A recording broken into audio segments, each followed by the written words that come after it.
Okay,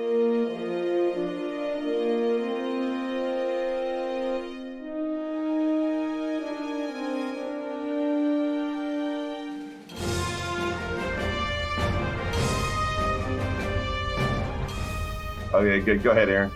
I'm Aaron Pollier. I'm a longtime freelance writer for Star Trek Adventures. I'm starship technology, science kind of guy. That's what I do. All right. Al. Al has a little lag, I think. How's it going? Al Spader, freelance writer for Star Trek Adventures. Yeah, super excited to be here. And yeah, I'll pass it over to Nathan, the man responsible for 2D20. Mm-hmm. Nathan Dowdle. I'm the lead designer for Star Trek Adventures and the 2D20 system designer and developer at Modiphius Entertainment. Okay, fantastic. Jeff, do you have time to introduce yourself? I do. My name is Jeff Harvey. I am also known as Studio Tembo. I am trying to wrangle this cat that is a stream. We had some technical issues, so I'm trying to figure out how to make everything work properly. Yeah. You did a good job. Well, this is our first. Normally, when we tape these shows, we tape them, we send it to Jeff. He has time to edit in a very calm environment. This is our first attempt at live, so we appreciate all your work, Jeff. And anyone who is patient enough and sticks around, they're going to be around for some great prizes because we're giving away a lot of swag today. All right. So here's the first question. It has to go to Nathan Dowdell, and then we'll go from there. Nathan, Star Trek Adventures came out in 2017. How are you feeling about how it's been received? What's your most exciting thing when you think about Star Trek Adventures? Honestly, the fact that I have gotten to give back to a franchise that I grew up with, that helped shape who I am as a person, as a geek. That's a huge source of satisfaction, and the fact that the game that I helped create is enjoyed by so many people just compounds that further. Can you guys hear him? Oh, nope. No, Michael. You muted Michael. I heard no. I heard. Right. I had an audio thing going for a second. I heard it now. Gotcha. I fixed it. All right. So then Nathan, again, thank you for that.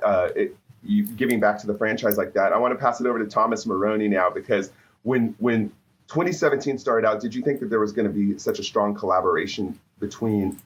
Maybe I won't use the word strong. That there's a collaboration between STO, Star Trek Online, and Star Trek Adventures. Sorry, I'm just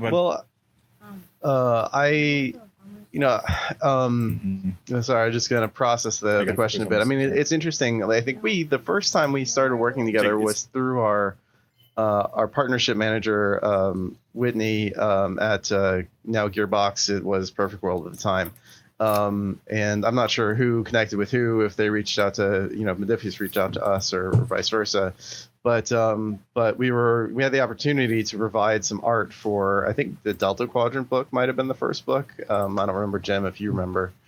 With the I think it might have even been like the alpha or beta book. I know we did a ship giveaway with one of those, and there was some ship art in there that we gave away the codes to.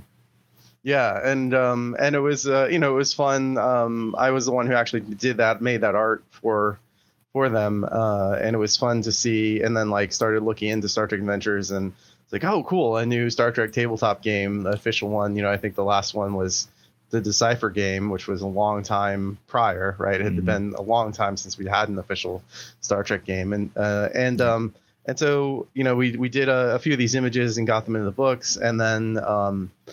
It's my ambition for Star Trek Online that we are a good partner with all the other licensing partners for Star Trek, especially games, and especially in the game space, the video game space and the tabletop game space. And so it's been a pleasure to sort of build that relationship with Jim over time. And then when the Utopia Planitia came out book, when I heard about that, I got really excited, and we were able to contribute some art and some specs and lore for some STO theme ship that wound up being canonized in Picard.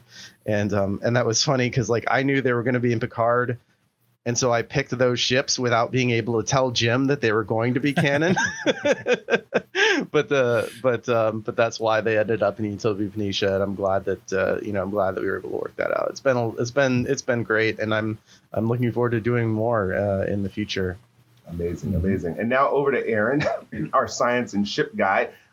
Did you ever imagine you'd be pumping out so much work for Star Trek Adventures? How do you feel about that? No, but I'm so glad I've been able to, because I've been able to like dive into a passion that I've had since I was a little kid, playing with all these ideas that I saw watching TOS on a little, tiny 7-inch black and white screen. Yeah, I'm kind of dating myself there, right? But,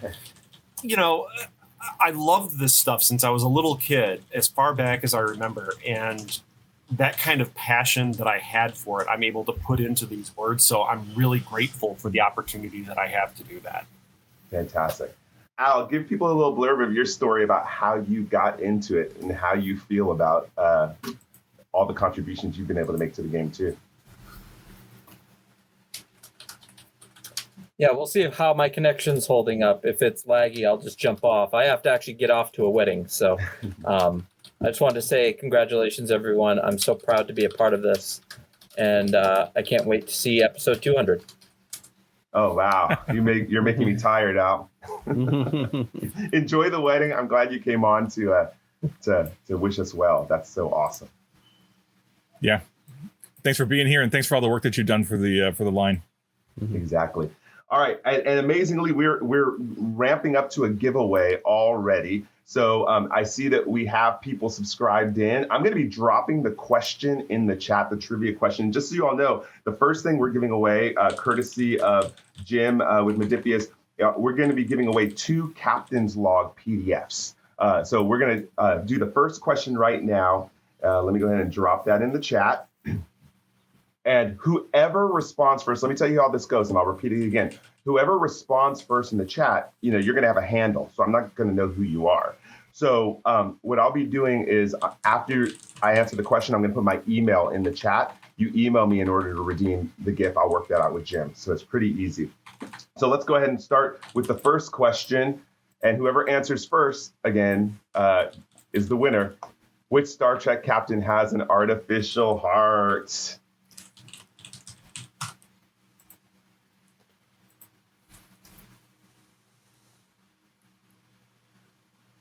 Someone has to know which Star Trek captain has an artificial heart. Let's put that in. There we go. Gray Spectre 2200. All right. There you go. Fantastic. You're our first winner of the Captain's Log PDF. Fantastic. All right. I'm going to put a second question. Second question. And again, once you win, by the way, you only get one prize. So you can't win twice here. All right. So here's the second question for another Captain's Log PDF. Captain Picard has an artificial heart because a member of what species stabbed him? What? And you better get the spelling right, too. I can't Spelling counts. So Captain Picard has an artificial heart because a member of what species stabbed him? Anyone? Nausicaa, good enough. Remy Mort, good enough. Nice. And again, my email is congratulations. Yeah, congratulations. So my email is michaeldesmeek1@gmail.com. So I'll be looking for those. And of course, I have the text of all this, so we'll make sure the right person gets the prize, right, Jeff? Yes. Yep. Okay, good. All right. I'm going to invite, we weren't going to do it initially, but if Nathan, Aaron, and Thomas, if you want to stay on, because we haven't heard enough from you, I would love to, because right now we're going to introduce, we got 3 big writers coming in right now. We have Scott Pearson, we have Dayton Ward, and we have Kelly Fitzpatrick, who we're going to welcome to the show. So let's have them all roll in. Awesome. A big party. Here they come. Oh, this looks good. This is like the Brady Bunch. I got 9 things going on here. This is actually better than I could have imagined. Let's start. Kelly, why don't you go ahead and introduce yourself? Welcome to our 100th episode extravaganza. Hi, thanks for having me, Michael. I am a writer for Star Trek Adventures and have done some editing, and I love looking at Star Trek. Might be on mute. I can't hear her. I hear her. You Are you sound okay? great. You're great. Yep. Okay. I love looking at Star Trek from a storytelling perspective. Oh, and you sure do. It was nice meeting you in person finally at Gen Con this year. Yeah. That was so nice. All right, Scott Pearson, welcome. Hello. Thanks. Glad to be here. Tell us what you do for the Star game. Trek. Well, I've both write and edit on Star Trek Adventures. Yeah, and then what's all And that also behind you? What was that? What's all that behind you? Tell us everything you do. This is a tiny fraction of my Star Trek wall in my office. I own all the official Star Trek fiction. I have written Star Trek fiction for Simon & Schuster, and for the last 9 years, I've been the copy editor of the Star Trek novels. Wonderful, wonderful work. Thank you, thank you, thank you. And Dayton Ward, introduce yourself as if you have to. Oh, I would hope so. I would hope I'd have to introduce myself. Who am I? My name is Dayton Ward, and I write a rather unhealthy amount of Star Trek fiction, including the manuscript that Scott is waiting for as we speak. So I'm also a consultant to Paramount Global on matters of publishing. So I help with comics and novels and games and anything with a narrative, including modifius items from time to time. So cool. And so this is going to actually be a really good conversation with you all here joining us on. And it's RPG as literature. There's this term and people are talking about it more. Where do you see it happening? How does it inform what you do, the bridge between RPG and literature? Kelly, maybe you want to start and talk about that. Do you think RPG is literature or is it just a game? Oh, absolutely. I see it as literature. It is storytelling. You have to think about character arcs and character development and character choices and how those impact the story. You have to think about plots and how to engage those who are reading it or for games, who are playing it. And everything that is relevant for setting and world building in literature is also relevant in games. So I see them as sort of two sides of the same coin. They have a lot of the same craft elements to making a good story. Cool. And I want people to jump in on this question that I'm about to ask. This is a conversation. Pretend we're having coffee or whatever your favorite refreshment is. Is it worth writing literature if you're only writing it for yourself? Like if you're doing RPG and doing your own post-action play, is it worth it? Should people even bother? Yeah, Yeah, why it's not? Absolutely valued. Yeah. I mean, Because you're exploring aspects of yourself as well when you're writing for yourself. Okay. Dane, what were you saying? No, you can write for yourself, for your own self-satisfaction, no audience required. That's how a lot of writers get started, is they just record their thoughts and their ideas and their dreams and their hopes in a journal, and then eventually maybe it makes its way into the world or maybe it doesn't. It's all valid. Yeah.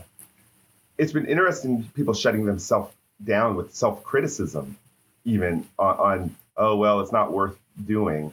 What would your words be to inspire them to anybody here? Like how many people here, by the way, do writing? I know some of you, we're not all published, but on your own, you write whether or not someone reads it.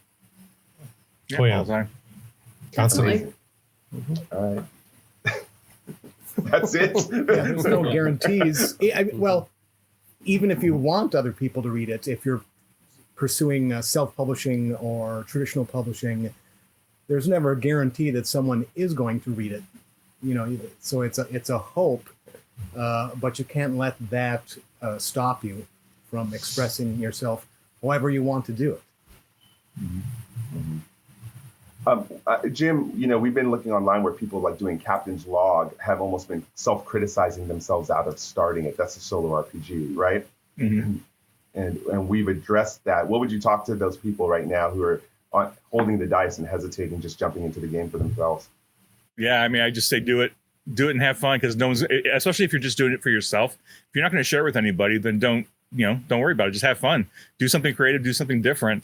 It's when you start sharing with people, then you need to start building on the armor a little bit and just be prepared. Like the moment a creative person shares their stuff with the world, you're going to instantly get criticism, whether it's well-meaning or not. I mean, that's just the nature of the beast. Artists, musicians, writers, everybody creative will immediately get open to criticism, and that's just the nature of the world, right? And the internet has exacerbated that because random people hiding behind their avatars or their screen names can do whatever they want and say whatever they want, and it's so easy to be mean, right?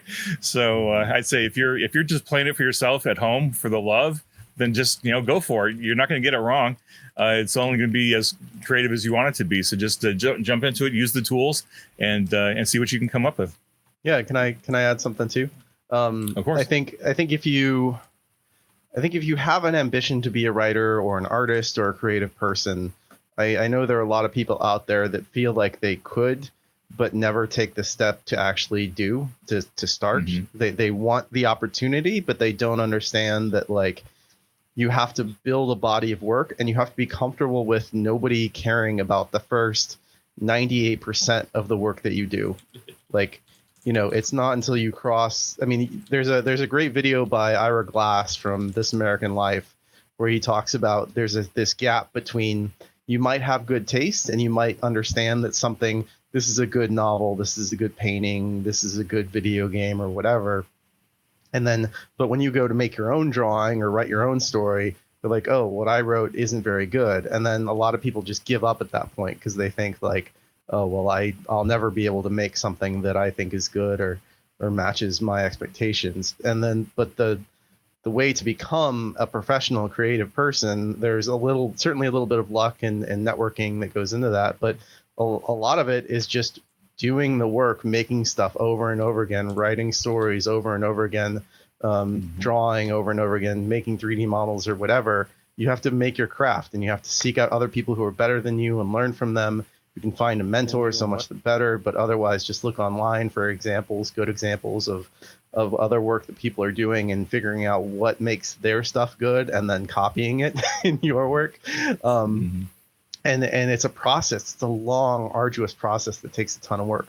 But you have to start, right? You have to do the initial round, and you have to be comfortable with the idea that nobody's going to, the first stuff you do, it's just not going to be good. You might, unless you're Mozart or something, or you might be really have an innate talent, and that's awesome. But you also have to be comfortable with the idea that you don't. And if you do have ambition, the way to fulfill that ambition is just hard work.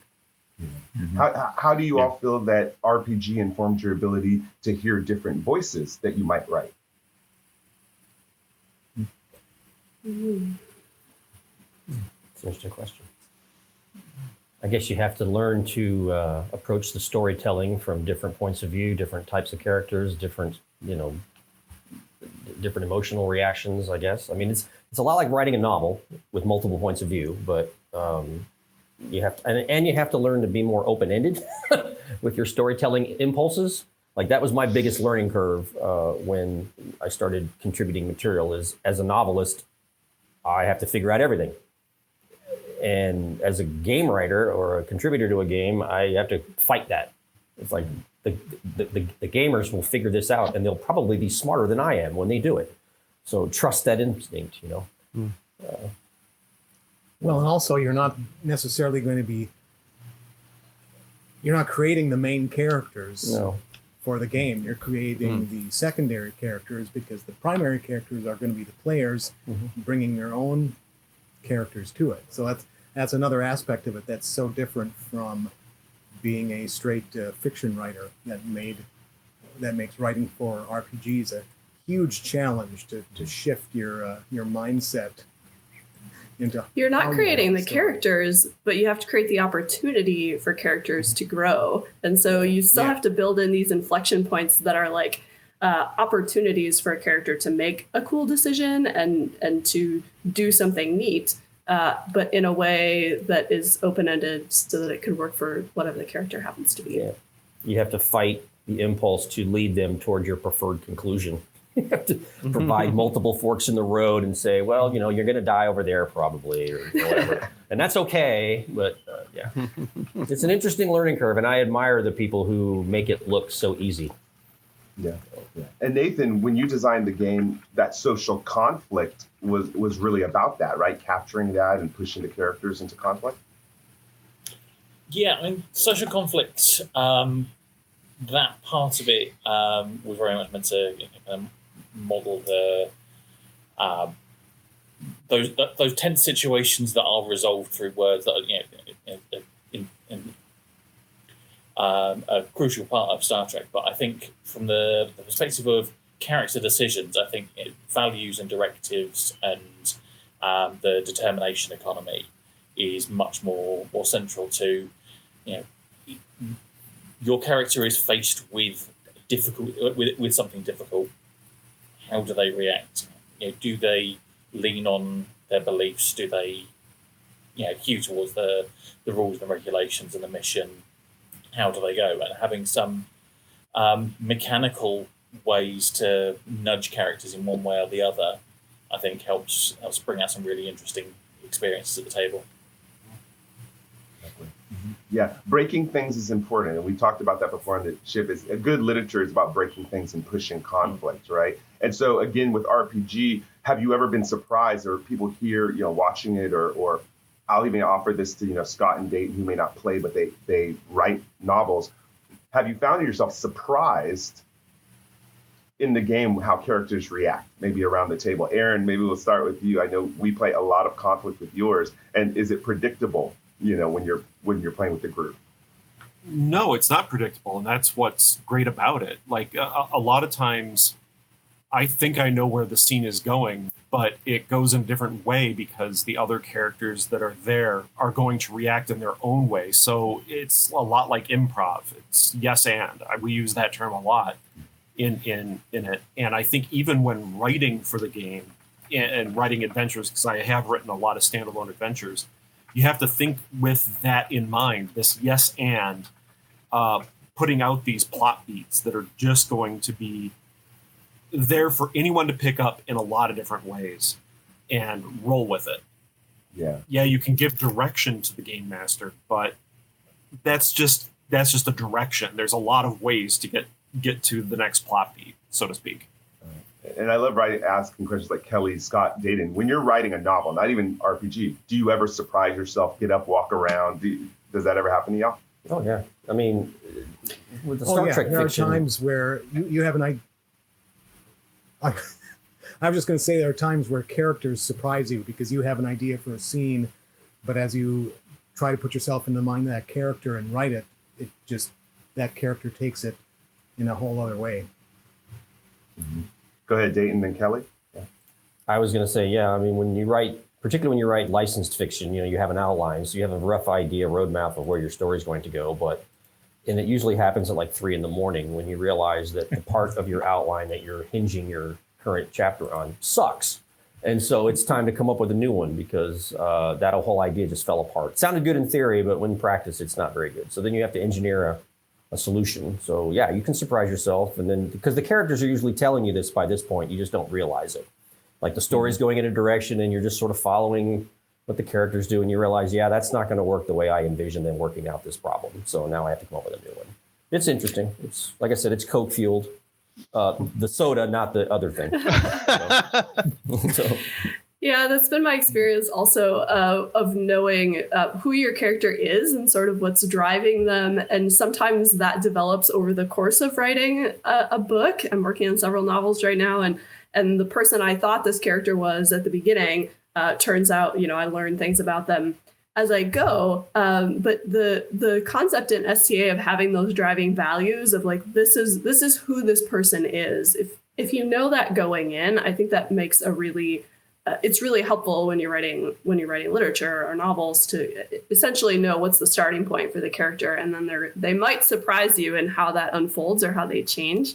But I think that's a really cool thing that's baked into STA is that you have these values as a character and you can challenge them and you can develop them and you can replace them as you go, which is very similar to how real life works. I think I read somewhere somebody described it as, and I think it applies more to gaming than game writing than regular prose, is you're not so much writing a story as you're watching what your characters do and then drafting an incident report. Okay, then this is fun. I love it. We'll take it from both literature and from RPG, so anyone here who's played it. Have you ever created a character that you hate to write, but they're intrinsic to the story, but you hate them? Have you ever created a character like that? I've created characters who are annoying. Yeah. Annoying? I've created annoying characters, and I've created characters that you love to hate, but I don't know that I've created one that I loathe. I mean, I've written bad characters. I've written villain characters, or people that have no redeeming qualities whatsoever. So it's very satisfying when they finally get theirs, right? So. That's funny. And what about in RPG too? I think some people are afraid to create the annoying character and be the annoying character. Like to be the, I don't want to say Garrick, I love Garrick, but maybe, someone doesn't think Garrick's a good guy, but people should really lean into that. So do you, Nathan, Aaron, Thomas, who play, Jim, you play RPG, what would you do to encourage people, hey, have a character who's not that redeemable maybe? Maybe they have some annoying characteristics. What's the benefit of jumping in? Yeah, I mean, I would just caution people that, you have to make sure that everybody at the table is still having fun, even while you're playing a character like that. Because I think young or new RPG players, especially the games like Dungeons and Dragons, where you can sort of pick your moral alignment.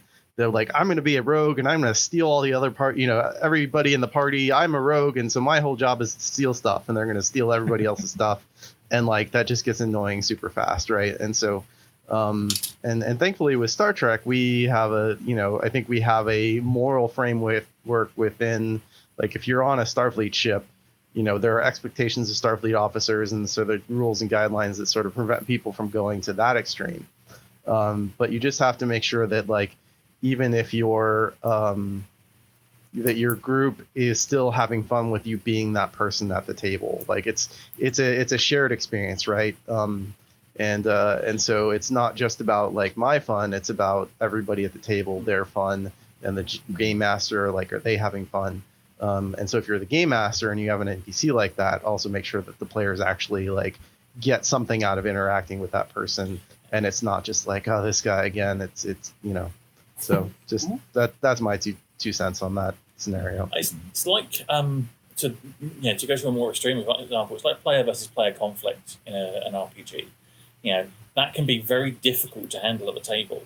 And what you need to aim for is the part where the characters are in conflict with one another, as long as you remember that the players aren't. Yeah. Mm-hmm. Very good point. And I think that making annoying characters or anything like that, even in Star Trek, is acceptable as long as that character also has very redeeming traits or reasons why they might be annoying in specific situations. And again, I think Michael asked this question and looked at me because I play a Tellarite in our online game who's aggravating in a lot of ways, but it's always a very focused kind of anger or frustration that he has. But otherwise, he's just a regular person like any other Starfleet officer. So you just have to direct it in a certain way and make sure that the other players understand where it's coming from. It's lovable. I want to say one of the things that, Jim, you're going to add something?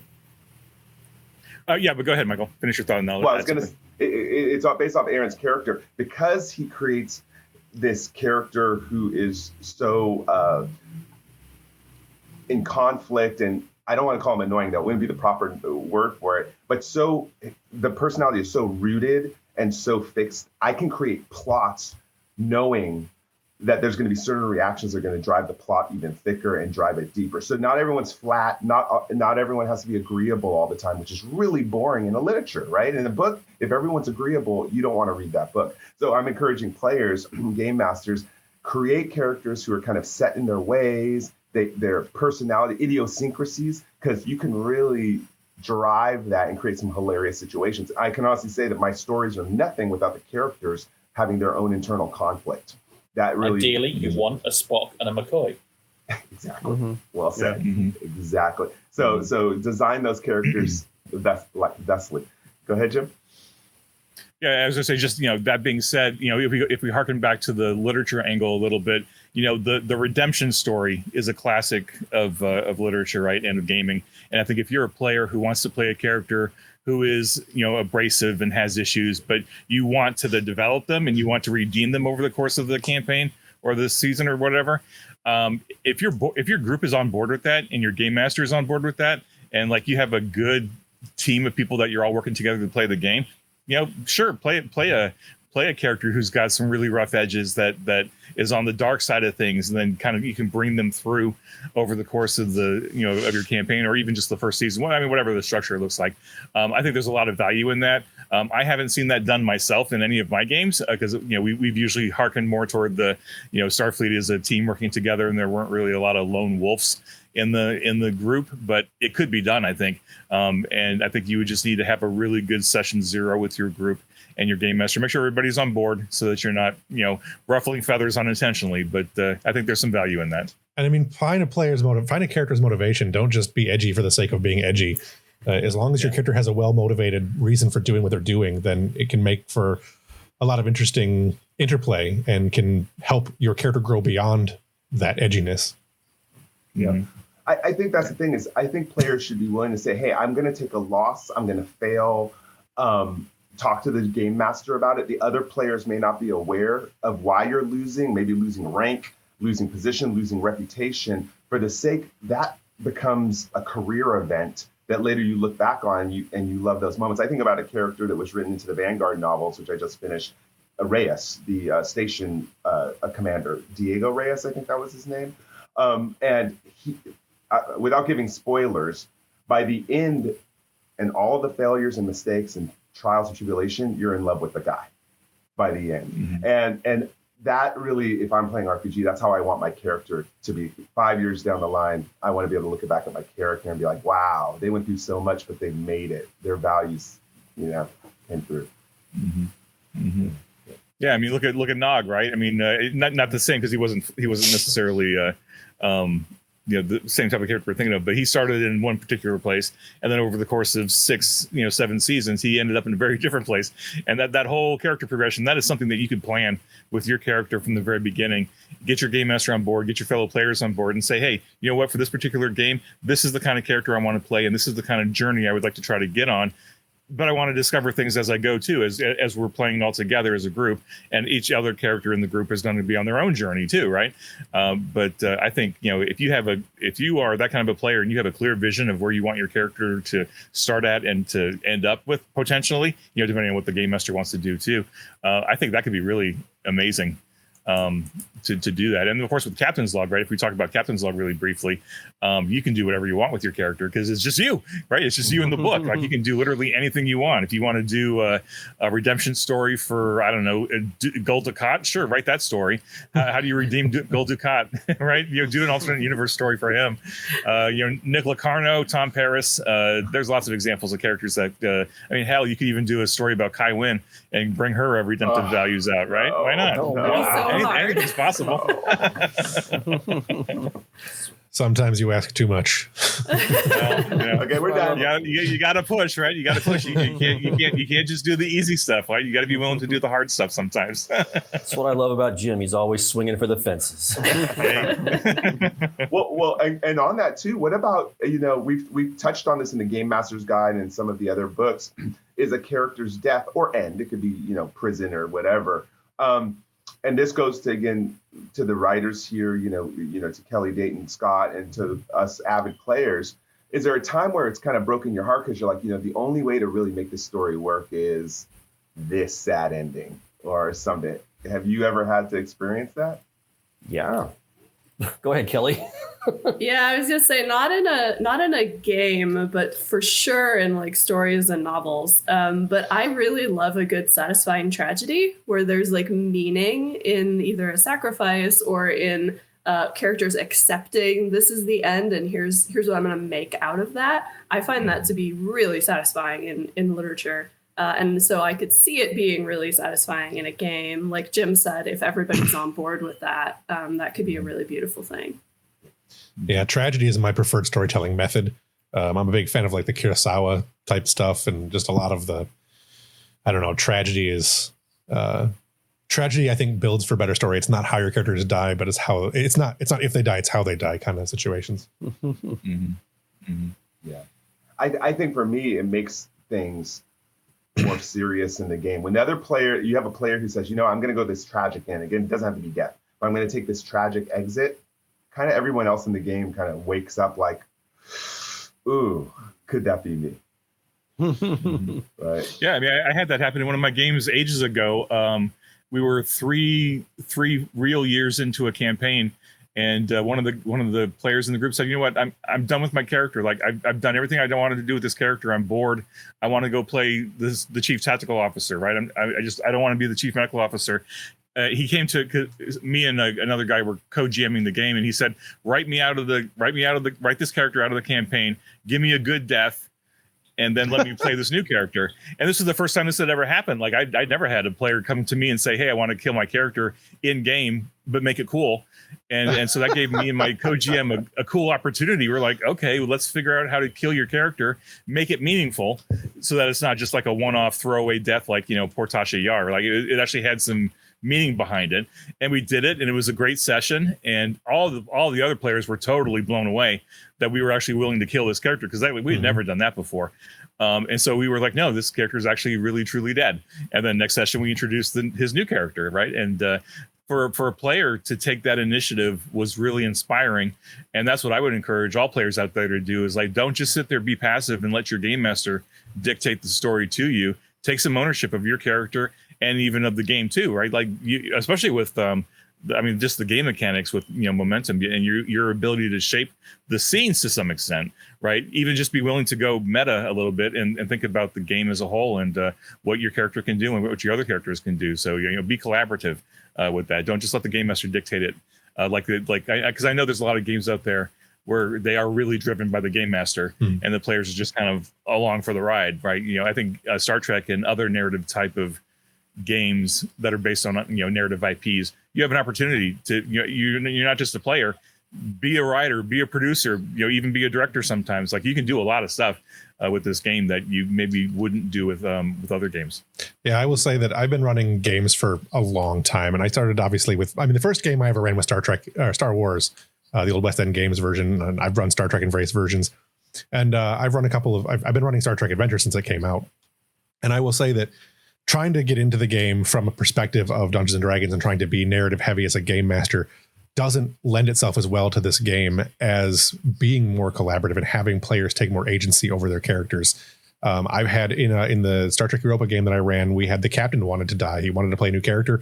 He was a Trill. He wanted to explore the ideas of his symbiote going into another character and playing that same character on the ship and everything else. And we did that. And it was the players largely knew it was coming, and it was still a shock to all the players the way we did it. And it does add a lot. And it was the character's choice. And I let the players really dictate the vast majority of my storytelling for that campaign. And I think it made it for a better game. Yeah. And so now, Jim, just so you know, we're punished. NC Space Monkey says that we should do a continuing conversation riff episode, making Ducat and Kai Wynn redeemable. So we've been punished. I would be all over that. Let's do it.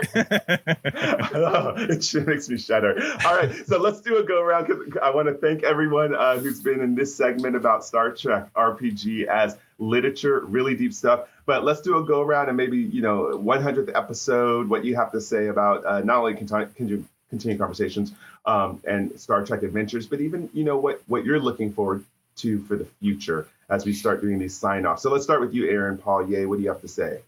I'm excited for the future because I can collaborate with all of you wonderful writers at some point, and I have often in the past already, and it's exciting to think about the possibilities of the future with that. Thank you. Thank you so much. Thank you. Yeah. Thomas Maroney. Yeah, I'm not to copy Aaron's homework, but I'm just excited about seeing what the next thing is that is going to be added to the Star Trek Adventures line. It's always really exciting. I mean, I love all the world building that goes into all the sidebars and stuff. That's all really fun in these books. The art is always amazing in Modiphius books and Star Trek Adventures. I use that to inspire me when I'm thinking about Star Trek Online stuff. Sometimes I'll look at the, all the cool like Starfleet people in action paintings and stuff in the STA books, and it's really inspirational and gets me thinking about the final frontier. So just can't wait to see what's next. That's so deep. That's so deep. I see Jim just sitting there Goosebumps. I'm soaking it up. I'm soaking it up. All right, Nathan Dowdell, what about you? What do you have to say? There is something very specific that I'm looking forward to getting to see the outside world, and Jim probably knows what it is I'm referring to, but we're not allowed to talk about it yet. We don't get one spoiler on the 100th episode extravaganza. Oh No, I'm not going to be the one to give it away. Other than Savior Latinum. Okay, everyone, you didn't hear it here. You didn't hear it here first. Just so you know. Scott, what about you? Oh, I continue to look forward to working on everything that all of you people send me. And I'm also looking forward to diving into Captain's Log myself. Please, once you do, let's do a show about what your experience was like for that. That would be so cool to hear about what your first story is that you pump out. Mm-hmm. Awesome. Yeah, let's do that. It won't happen quickly because I'm busy on many things, but Sure. I will definitely be doing it. That's exciting. All right, 2 more to go. Dayton. Yeah, it's just been amazing to watch this game evolve over the years. I mean, the work that Nathan and Aaron and Jim have put into this thing and then opened it up to people like Scott and Kelly and myself to contribute. It's been wonderful to watch it evolve. No idea that it was going to do that. We all had high hopes for it. Don't get me wrong. I always want everything to work when it's got Star Trek on it. But it's been great to watch it evolve and thrive and just grow beyond expectations. I can't wait to see what you all have next. Super fun. And Kelly, close us out before we get to our next giveaways. Well, as a writer, it's truly amazing to work with everybody on this team. And then going to conventions and seeing just how many people love using Star Trek Adventures to tell their own Star Trek stories is just so inspiring. I always love talking to folks who are playing the game at events, and I've loved getting to contribute so far, and looking forward to future possibilities. This is an amazing game and has just done amazing things for the community. It truly has, truly. And then thank you all for coming. I'm going to go ahead and put some questions in the chat right now. We have 2 more trivia questions. This is the first one. Oh, this is another Captain's Log PDF giveaway, what we're doing now. So here goes the question in the chat. This is easy. People who are typing in. Again, if you've already won something, you can't win again. But what is Deanna Troy's favorite food? I know. Type that in the chat. I know that one. Come on, that's going to be easy. Someone should be able to get that in the chat. First one to get the right answer wins the Captain's Log PDF. And it's got mint frosting on it. Cellular peptide cake. I know. I'm in slow mode. Is something coming through, Jeff? There. Wait. Who said Doritos? No. Doritos. All right. Oh, Kushmandaza got it. Yeah, chocolate ice cream. Okay, Kushmandaza. Well, I don't know. I mean, it's not specifically ice cream. It's you're right. Actually, I think JM Daily. Actually, guys, just chocolate. Chocolate. It's anything. Chocolate. Everything chocolate. They literally wrote a scene to fill a gap of time to let her make love to a chocolate sundae. Her favorite food is chocolate ice cream. Is it chocolate ice cream then? Or We're going to go with chocolate ice cream or chocolate? Chocolate. Specifically says she's chocolate. never met a chocolate she doesn't. There you go. Ooh, Yeah. Nathan Dowdell. So JM Daily 95. You get chocolate. Okay. So again, my email is michaeldismuke1@gmail.com. All right. And then one more question for one more giveaway. For Hang on. I think you should give the Doritos guy a commendation. For which okay, Birdman Dog. Chocolate Doritos. I'm sure he meant. Okay, good. Replicated Doritos. All right. Now this one's going to be a tough. I admit this is going to be a tough one. So I actually have a backup question because if anyone gets this one again for a Captain's Log PDF, I'll be surprised. What weapon did Kirk and Spock use when they fought for possession of T'Pring during Spock's Pon farr ritual in a mock time? Look at all these geeks nodding their head like, I know. First of all, it's weapons plural. Come on. Does anyone know this one? I'd be really happy. If not, I have a backup question. Well, while we're waiting, just give the chat a little bit more time. I actually built some of these and staged Kunit Caliphie at my friend's wedding reception. There's a video of it online. It was because it was something, we were roommates in college and we bought it over Star Trek and way before he met his wife, and we were nerds and we did not have a very long dance card, I guess you could say. Oh. And so we would joke about like, oh well, if when I finally get married, Thomas, you're gonna have to come to my wedding and stage a coup de Caliphate. And then he would like, he acted out the whole thing. And so like he didn't know I was gonna do it, but his mom was a Star Trek fan, and his bride was she was into it too. And so I wrote a script for them. And so they were getting ready to do the first dance. And then his wife was like, no, and like held out her hand. And then the groomsmen come in and we built the little like things with the bells, and so we're like shaking the bells. Absolutely. Yeah. Yep. And and his mom read the script about but the joke was he was Catholic. Wait, I have to make sure you had the fight music. Mm-hmm. Yeah, we did. The Okay, DJ good. had the fight music queued up. Okay. But he was Catholic and I was Protestant. So instead of saying like earther or human or whatever, she's like, you want this Protestant to fight for you or whatever. It was great. Drop the link in the chat. I'll find it. Question. It's on YouTube Drop the link in somewhere. the chat. And the winner is Black Bishop C8, who got Lurpa. Lurpa is the correct name of that weapon. That was So only Black one Bishop of the C8. weapons. Oh, what? They used two weapons during Yep. that fight. The Lirpa is the first one. Yes. Then halfway through the fight, Spock changed over, and it's an unwound. Wow. You Right. could have answered with That's a either one deep- of those questions. That's a deep cut. Well, I That's think the question was both though, right? What weapon What was did the- what was Kirk the- and Spock use? Oh, that's right. Kirk and Spock. Did they both use it, Nathan? They both used. They both started with the Both used Lurpa. them, Yeah. Okay. Yeah. Either way, We'll give them. This is a bonus prize. We'll give them. They'll each get a PDF. Yeah. Okay. So both of y'all. So both of the winners. So Black Bishop and Captain Calhoun. We'll do you a gift PDF for both of you. Oh, that's awesome. Thanks, Jeff. Email Michael, and he'll get them to me, and I'll get the PDFs to you. Remember, Okay. put your. I'll need your handle, and of course, when you send your handle, or you'll do that to me via email. We'll get your email. I'll forward it to Jim Johnson. All right, cool. All right, thank you, Kelly. Thank you, Thomas. Thank you, Nathan. Thank you, Aaron. Thank you, Scott, and Thank you Dayton. all. Sign off. Great seeing you all. I put that link in the Twitch chat if you guys want to watch it later. You guys rock. Thanks so much for partying with us. Congrats on Yeah, Love seeing you all. Be well. Bye. See ya. All right. We'll give them a moment to exit, and we're gonna be inviting our next special guests. All right. And we're kind of sort of still on schedule. We're off a little bit, but that's okay. We're doing good. We tried to fix it, and it worked out pretty well. Yeah. I'll go ahead and invite Derek Tyler Attico. He's in. Derek, good to see you. Oh, and I'm super excited because hello. we should have Jackson and Colin on as well, right? Yep. Are they in the? Because I literally just in the mail. I just got this yesterday in the mail. I'm so excited. Oh my goodness. They don't appear to be in the waiting room at the moment. Okay. What? Can you guys hear me? It's Yes, sir. okay. Yeah, we can hear you, Derek.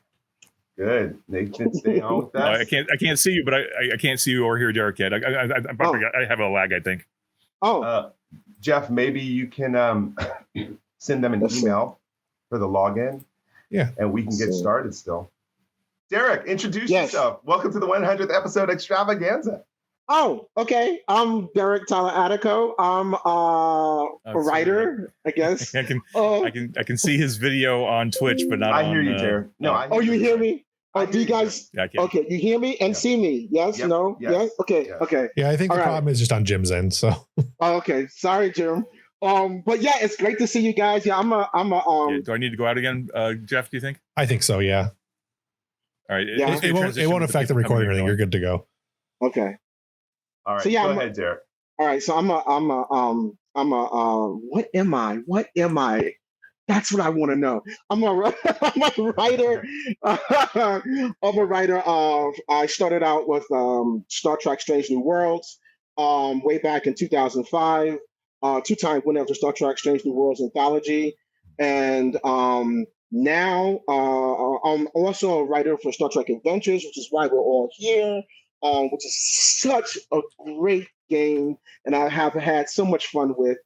And now I'm also a writer for the novels, the autobiography of Benjamin Sisko, which has been a lot of fun to do. So I'm happy to your brain talk. on that. Yeah, I'm sure, and I'm happy, really happy to talk about Star Trek Adventures and and of course the novel. So yeah, this is going to be a lot of fun. And I was just listening to you guys, and that was so much fun. Or watching you guys, and that was so much fun to watch. Nice. Okay, now great. what date does the autobiography of Benjamin Sisko drop? It's bounced around a lot, but the settled date right now is Tuesday, November 21st.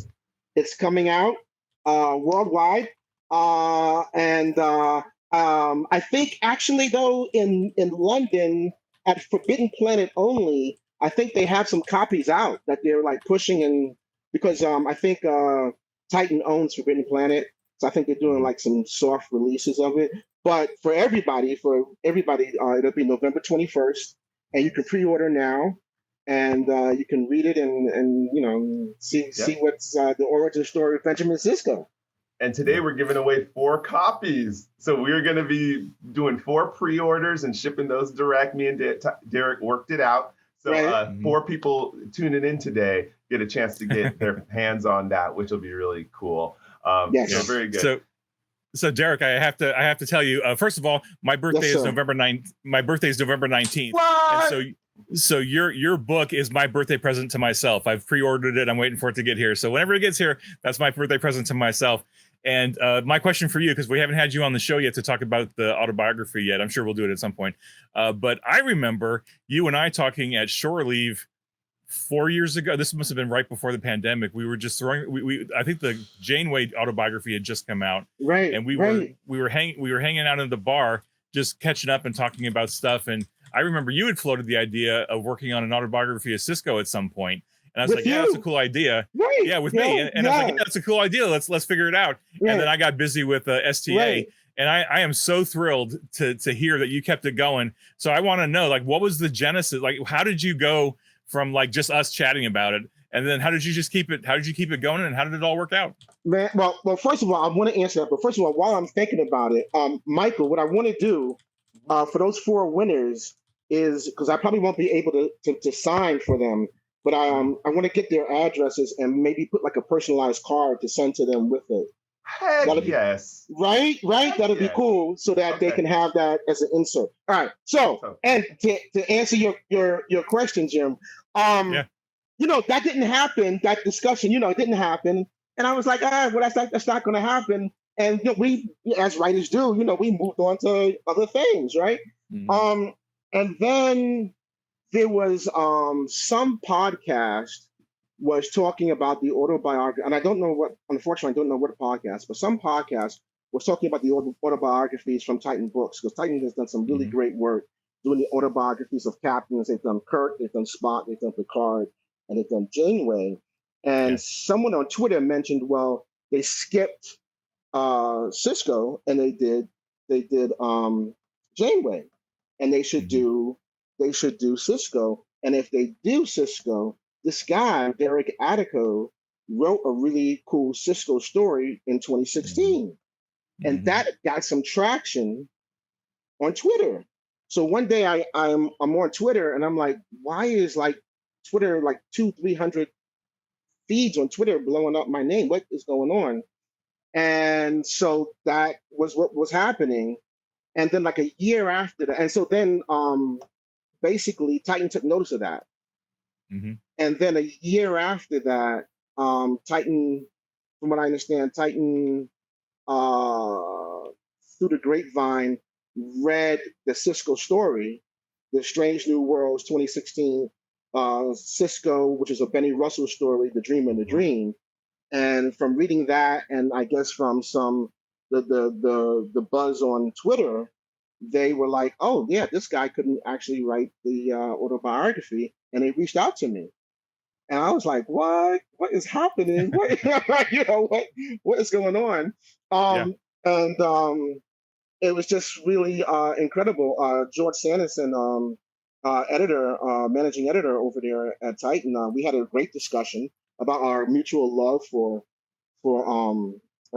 Star Trek and Deep Space Nine, and they had a way that they wanted to go. They wanted to basically do their idea, a suggestion to go was with Jake writing his book Anselm, that in canon that he has, we know that he's written and it's like his biography, and he wanted to include uh, Cisco's biography in that as well. So you would get like Jake's biography and Cisco's biography, and I like that idea, and I think that should be done. But I thought that this should be a full biography of Ben Cisco in his own words.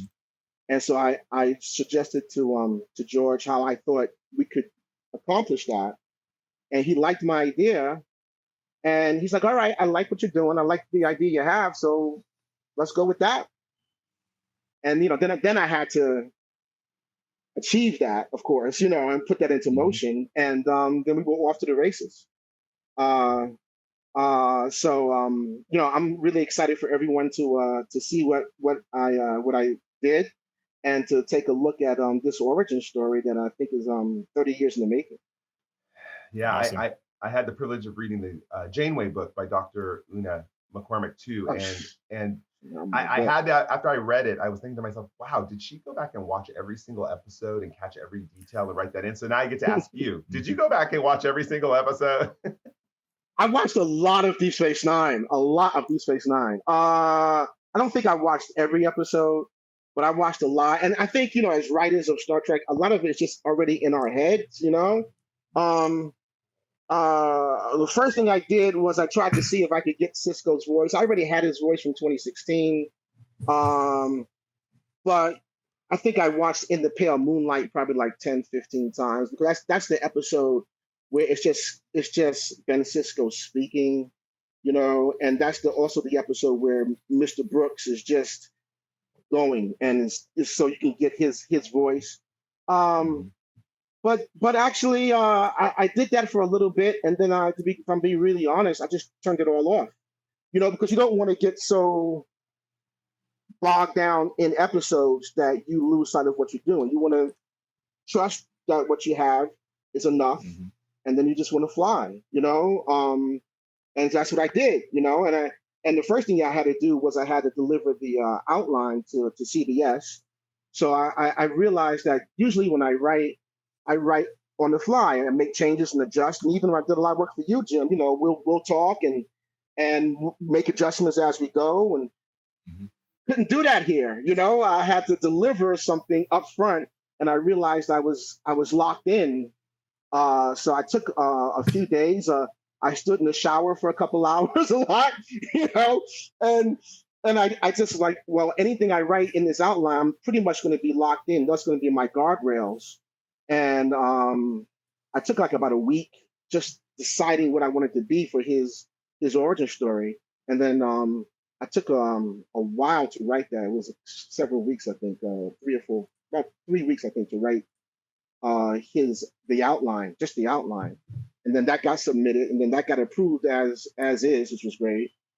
And I was really happy about that. There wasn't really any adjustments to the outline. And then I was just off to the races on that. Michael, you're muted. Yeah. There we go. Sorry.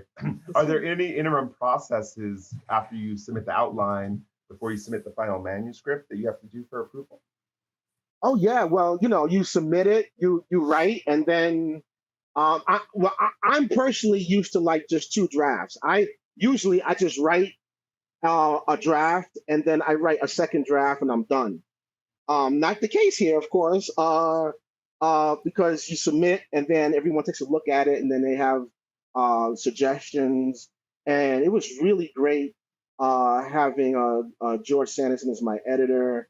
Was really great because he would see things that, I had a certain amount of tunnel vision because I was so laser focused on what I was doing. And he had the opportunity to be outside of what I was doing, but still be there with me. So he was like, okay, I see what you're doing.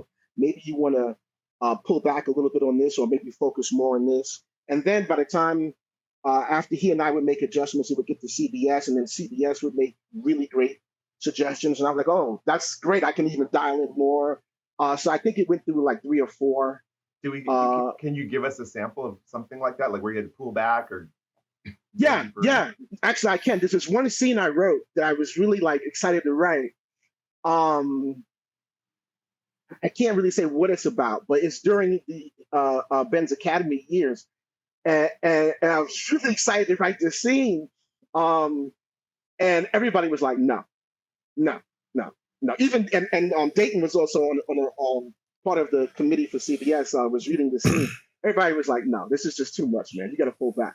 And so after reading what everybody said, I was like, oh yeah, they're right. They're right. I need to pull back a little bit. I'm just swinging for the rafters. I'm just, I'm just really going all out. So I pull back and pulling back, I looked at the scene. I'm like, oh, wow, the scene works a lot better now that you always take people's advice, especially your editor. You don't think that everything that you're doing is like perfect, because that's just nuts, So at some point, once the book is out, you're going to tell us more detail about that. Oh yeah, I'll tell you that scene and what I had intended for that scene, for sure. But because of their great advice, I pulled back on that scene, and it's still a phenomenal scene. At least I hope and hope it's a phenomenal scene. I think it really works really well. The core of that scene is still there. Everything that I wanted. It's just pulled back, and everyone's support to help me in that is there, and it's still the same scene, but I think it's just refined. Yeah.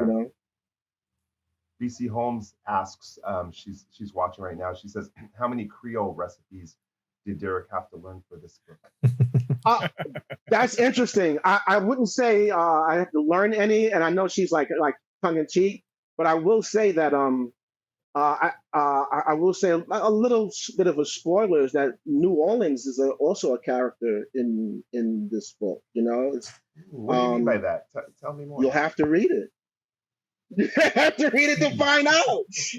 I mean, the man comes from New Orleans. His family is born and bred in New Orleans, and one of the things that I did once I realized that I had the project was I spent about even before before I really went to look at any Deep Space Nine stuff, I spent about a month or at least 3 weeks just educating myself. I've never been to New Orleans, and I educated myself on New Orleans and its history and the people and did you physically go there after? I did. I wanted to. I still want to. I have not. And first stop on your book tour. for real, right? I would love to. I would, if anybody's listening, I really would love to do a book signing there. Because it's just a place that is rich with history and American history and African American history, and it's just so rich. And once I started diving in, I was like, there's no way this cannot be another character in this novel, because it's a part, at least as I saw it, it becomes a part of who Ben is. And my job as a writer is to kind of present that, so that, and maybe not overtly, but that as you're reading, you'll start to see, oh yeah, I understand that New Orleans is a part of him. And so a lot of some of the things that he does is because of where he was born and where he grew up. So that's interesting. Maybe Nathan and Jim, Jeff chime in on this. Sounds to me like Ship is a character. Absolutely. Yeah. Setting his character is really, really critical. In fact, that was one of the two things I was going to mention. If there was space to do so, from what I'm hearing from Derek, is number one, do your research. Make the setting as real as a character, right? That's what we do. That's why we have whole chapters devoted to creating your starship in Star Trek Adventures, is because like your character is one thing, but like where they live and where they work over the entire course of your campaign and your missions, that is just as important. Like the Enterprises and DS9 are just as important as Cisco or the different characters, right? So like it's awesome to hear that Derek did his research, because I know he does. Like he does that all the time anyway for the work that he's done for us. Like you do your research and you make that setting a living, breathing thing, just like a character. You put in all the five senses, right? What are you hearing? What are you tasting? What are you touching? All that stuff, and make that scene, that setting real for your players. They're going to be more immersed in it. They're going to be more into it. They'll be able to connect their characters to it more, et cetera, et cetera. Nathan, Jeff, anything else you want to add to that before I go on to my other point? Going back to what we were saying in the previous segment about the more collaborative elements and that the players handle things. The ship in your game is the place where the players live and work. it's going to be as shaped by them as it shapes them in turn. Mhm. And that's so, you know, what a character's quarters are like, and the kinds of things that, you know, how they decorate their quarters, their personal face, things like that. How other characters relate to those spaces. You know, you see in the original series, Kirk's quarters on the Enterprise, they're a private space. They're his personal office, and you know, but Pike's quarters a few years before are this huge open space where he hosts VIP dinners and, you know, and dinners at the captain's table. It's a very different sort of environment because he's a different type of captain. The man has a fireplace. The man has a fireplace Right. In his quarters. Yeah. I'm sure it's holographic. Yeah.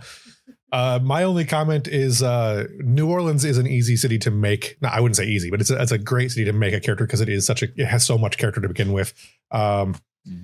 Just if you do go down there, head down to Cafe Du Monde and get yourself a beignet because they are really good, and that I think is the best place in New Orleans to get them. I love the city, so I'm looking forward to reading what you do with it. I want to see how it looks in the 24th century. Yeah. Give us a little advice. I'm really curious.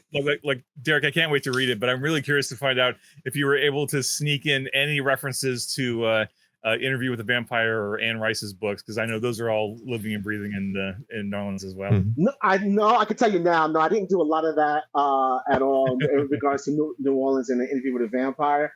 However, I didn't forget where I came from.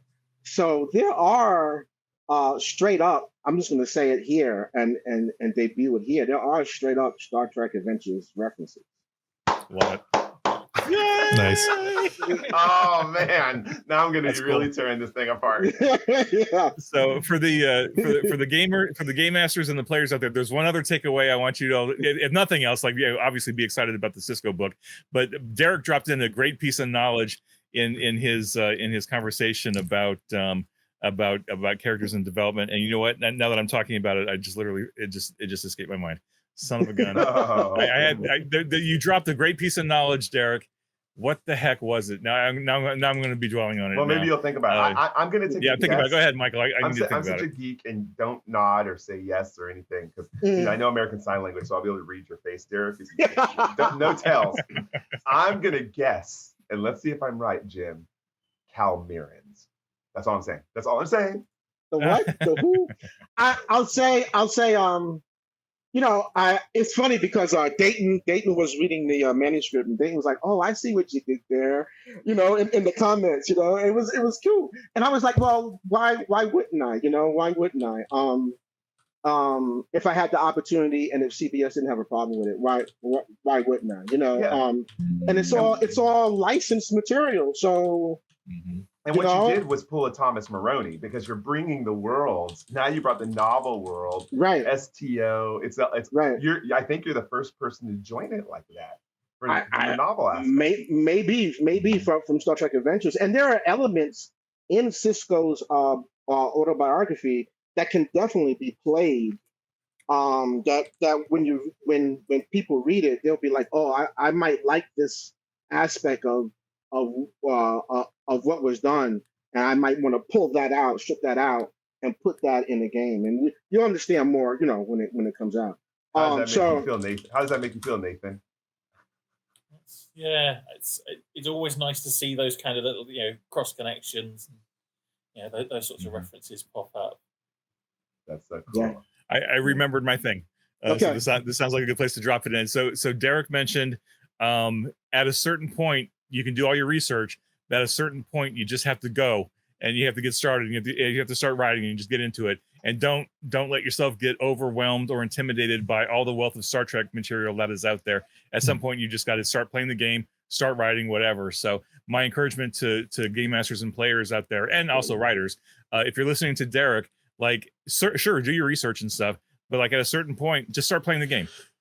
Read the rules, get what you need to do to play the game, get enough knowledge in your head to play your character or to set up the setting or whatever. But at a certain point, just make it your own, right? Don't feel like you have to wait and go watch 56 years of Star Trek because no one has time to absorb 800 episodes of Star Trek in a couple of weeks. Just do the best you can. But at a certain point, you just got to say, you know what, I could outline this thing forever. I can fill the brain forever, but at some point you gotta start putting words on the page, or you gotta get the group at the table and start playing. So that's my takeaway from Derek's awesome conversation here is just a reminder, certain point, stop research, start writing or start playing. Yeah. And start having fun. That's exactly right, Jim. Yeah. Because Yeah. it was the same thing with New Orleans, because I could still be researching New Orleans now. You know, at some point I just had to stop and be like, okay, I watched the series Treme. I watched documentaries. I love documentaries. I read like 2 books on New Orleans, all in like the span of 3 weeks.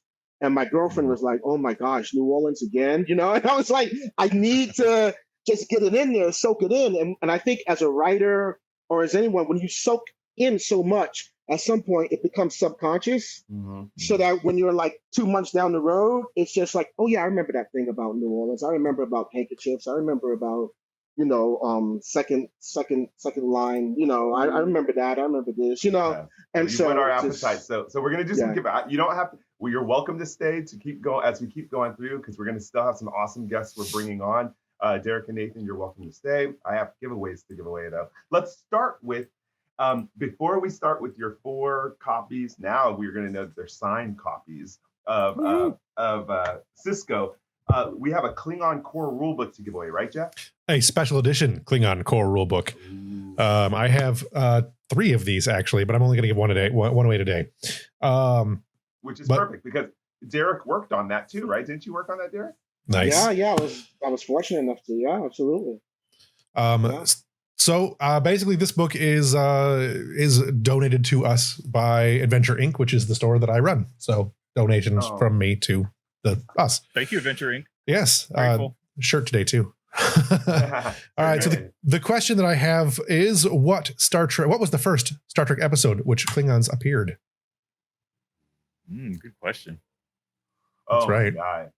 People are gonna need time to research that. Probably. I figured I'd do a harder one because it's a nice book. So and no fair using Google to cheat.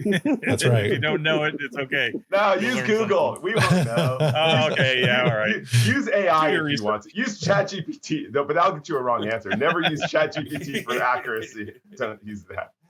We may need to give time while no, that's it right there. One lone red shirt has got it right there. Yay! Yeah, the name of the episode was Errand of Mercy. It was the 27th episode of the Star Trek original series first season, aired in 1967. So there you go. Great question. That was a great question. Okay, and so again, email me, Aaron. Oh, I almost called them Errand of Mercy. Email at One Lone Red Shirt. Email me at michaeldismuke1@gmail.com. Make sure your handle's included in that so we can match it. And I'll make sure that Jeff Harvey of Studio Timbo gets that so we can ship that out to you. Congratulations. All right. Yeah, and also make sure you get the email address because we'll ship out. You'll ship out the print copy, but you get a free PDF from Modifius for it too. So let us know, and we'll get that free PDF to you. Yep, and we will, as this is a purchase from Adventure Inc. If we can give you the PDF from them as well. So yeah.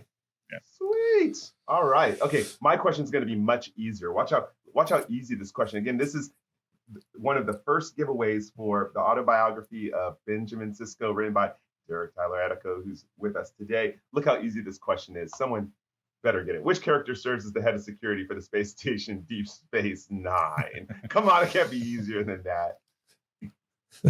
Lamar. It was George Priman. All right. Briefly, it was George Priman. Briefly, wasn't it? There we go. There we go. Matt Capiche. I hope that's your real name. I hope that's your real name. Of course, it's Odo. How easy was that? Derek, anything to say about that? They're the first giveaway of your book. Outstanding! Congratulations! I'm happy to that you got it, and I'm going to be putting that personal card in there for you. So, all right, that's great. Here's for the second book. Who created the Bajoran wormhole? Look how easy these are. How easy these are. Who created the Bajoran wormhole? So you can't win twice. So on that, the end of my last campaign that I ran actually dealt with the founding of the wormholes and all that kind of stuff because I thought it was really interesting. So that was in my game, and I don't want to give the answer because I talk about what we did in my game. So come on, someone. Who created the Bajoran wormhole? You can't win twice. Has to be a new winner. I assume you mean in setting as opposed to who created it conceptually. Right. Yeah. God, That would be hard to track down. God will not be an acceptable answer. I'm sure it was. Species 10C. Species 10C, right? I'm sure it was Berman and Pillar who put together the idea for the Maybe someone doesn't know. Is it possible? Wormhole aliens. That's good. I'll go with that. But what are they called? It depends on it depends on who you are, right? The Bajorans call them one thing, and other people call them that's right. That's right. Okay. I unfortunately There think that you person's go. already. I do believe that person's already won something though. Yeah, didn't you? Oh already yeah, win I think something, so. Cushman? Cushman, I think you won something earlier. Yeah. But you know what? That was a PDF, and I'm kind of okay because this is a hard copy book, and they've been tuned in the whole time. I Sure. think they still deserve it. Yeah. Okay. Cushman, email me Yeah. with that again. Michael Dismuke 1. Cash it All in, right. Cushman. Nicely done. Dr. Congratulations. Dr. Aaron says. Oh yeah, so they went. We ended up changing the answer anyway. So they did. This is their first win. Okay. Ultimately, the Big Bang created the wormhole, right? Ultimately, right? In the grand scheme of things, in the cosmic scheme of things. Yeah. Well, I think that might only apply to our plane of existence in the universe. I think. Okay, hold on. So here's the third question for the third giveaway. Wait 1 second. Oh, Isn't the real answer? Oh, isn't it really Benny Russell? Yes. So the There's so third many question. options. So, in the mirror universe, what has replaced the United Federation of Planets? Again, we know these all relate. These all relate to DS9 and Ben Sisko. If you haven't noticed, Something I would like to base my next campaign on. I didn't tell you. In my universe, the prophets have actually filed an application for Federation membership. Nice. Oh wow, interesting. Very interesting. Very interesting. All right, the Terran Empire, Gaius Roth. They haven't won yet either, so this is great. So they get all right. I think so. I don't think Congratulations. All right. Yay. All right. Yay. One more. Yep. I'm gonna make it a little harder. I think this one just for. Or actually, right? That's the Terran. Yep, that's true. Okay, so this is for the fourth and final giveaway of a signed book, autobiography of Benjamin Sisko, written by our wonderful author here, Jared Tyler Edico. Here's the question: which character has appeared in more episodes than any other in all of Trek history? I'm curious to see where you go with that answer. I think I have an answer, but it may not be the right one. Let's see. We've got Worf over here. Is that the answer you're going to go with? Yep, Worf is the answer. Am I right? I would have said. I would have said the ship's computer. That's what I would have said. No, because it's Majel. It's different ships. That's fair. That's fair. But it is Majel Barrett's voice for most of them. It is Majel Barrett's voice, right? I'm going Worf though. I think Worf. That's a good pull though, right? That's true. Yeah. I would have accepted that. I think Worf was the correct answer anyway. So okay, I agree. Good. Even more than Spock. Interesting. Yeah, and a Croci, you're the one. Email me at michaeldismeek1@gmail.com. And I see Gaius Ross says they're in the UK. We can still get a book to you. Yeah. Maybe what we'll do is, we'll ship it to you. Works. Yeah, that doesn't matter. We're just happy you came in today.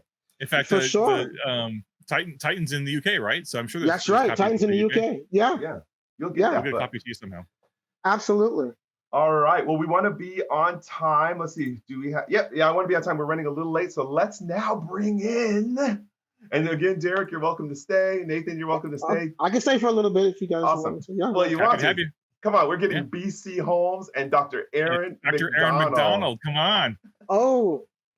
Some awesome people. More awesome people. It's been an all-star cast this afternoon. Oh my goodness, so much. Okay, BC, talk to us. How are you feeling today? 100th episode extravaganza. Excited. I've been haunting your chat. Yay! Okay, and introduce yourself just in case, though I don't believe it. Just in case someone doesn't know who you are, introduce yourself. I'm BC Holmes. I'm the current maintainer of the Star Trek Adventures character creator application at sta.bchomes.org. Thank you. Jim, I think we'd be correct to say that the game would not be where it is without that. I can't disagree with that at all. I think that character builder is a critical component of the success of the game. Absolutely. Totally agree. Totally agree. All right, and of course, let's have Dr. Erin McDonald introduce yourself. Welcome back to the show. Hi, I'm super happy to be here. It's good to see all your faces. And Derek, we're like sharing a room for the first time. Yay! Yes, yeah, Super yeah. exciting. I love how the game brings people together. It's so exciting. It does. Yeah, so I'm Dr. Erin. I'm the science advisor for the Star Trek franchise. So I've been working since season 3 of Discovery, and I have just now started writing for Star Trek Adventures. So I think my first little Congratulations. mission briefs just came out. Dangers in Space. Yep. And you're the only person. More stuff to come. Yeah, and you're the only person on this stream right now who actually has been in a Star Trek episode playing themselves. Yeah. Yes. Yeah, there are few people. I think it's just myself and Stephen Hawking that have played themselves. You in just Star ruined Trek. my trivia. You just ruined my trivia question. Oh, That was the trivia question. Okay, we'll get back to you in a second. I was too excited. It's I was too okay. excited. Time for All a right. We're going to talk about You got that time. later. Let's introduce our other super fan, Bill Barbado. Welcome to the show. Talk to us. Introduce yourself, and where we find you online. Yes, hello. Thank you. I just want to say, first of all, Jim, Michael, congratulations, 100 episodes. That is amazing. Sure. Very Thank good. you. Jeff, thank you for keeping the whole show Thank running. I mean, appreciate everything you do. I'm Bill Barbado. I'm a Thank you, Jeff. host of the Final Frontiersman on YouTube, and I don't know why I'm in a group of so many wonderful people, because I do not stand up to this Yes, level you of do. quality here. Yes, But you thank do. you for inviting me. I appreciate Oh, it. Bill. The reason why is continuing. I tell myself that every day. Yes. Remember, continuing missions and continuing conversations is dedicated to the super fan. It just happens that all the people here who are creators are super fans and also have done something for Star Trek. Because really, you can't write for Star Trek unless you're a fan in some Sure. form or fashion, right? Got it. Okay. All right, so now let's go back to Stephen Hawking's trivia question. I'm so sorry. No, how does that feel though? Let's talk about that. And I think BC has a question. I think BC, you might have a question, or Bill, you have a question for anybody here. You know, take it away. We worship our fans here. So May I? please, May I speak up? Especially for Dr. Erin McDonald too. I want to ask. I downloaded the mission briefs recently. Haven't run them yet, but I have a lot. I do a lot of character-driven stories when I do my game. It's the science dilemmas that I really struggle with.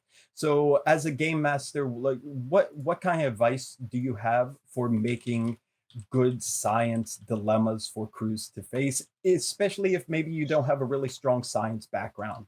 That's such a great question, and I thoroughly appreciate that. I think there's so many people who bump up against that. That's a really familiar struggle that I think a lot of game masters have.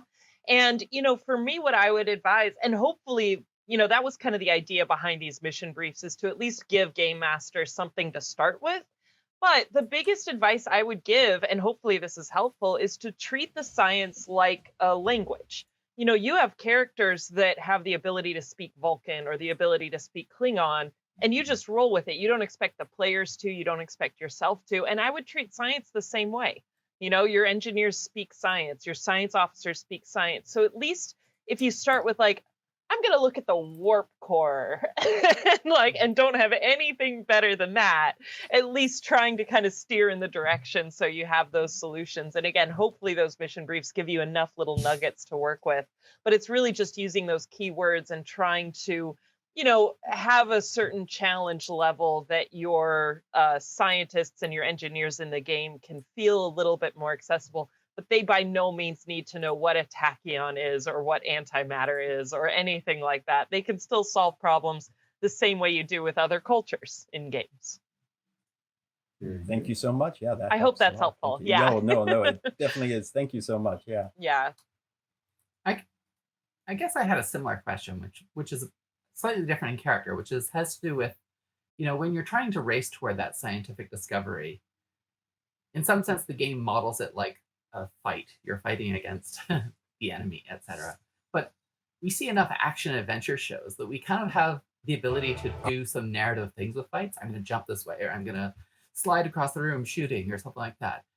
Do you have advice for how to add color to that sort of discovery process? How do you hype up the narrative element of it?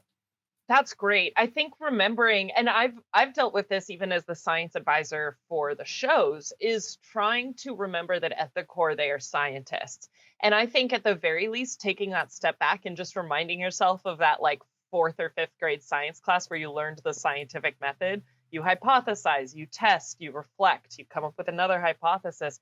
That helps drive that narrative. And so helping guide your players, or as a player yourself, be like, I'm going to have a hypothesis. What would I need to do to test that? Or even just saying, I'm going to test this. and you don't need to know the details of it. But that, I think, helps just remind that, yeah, that's where your characters are going to start thinking.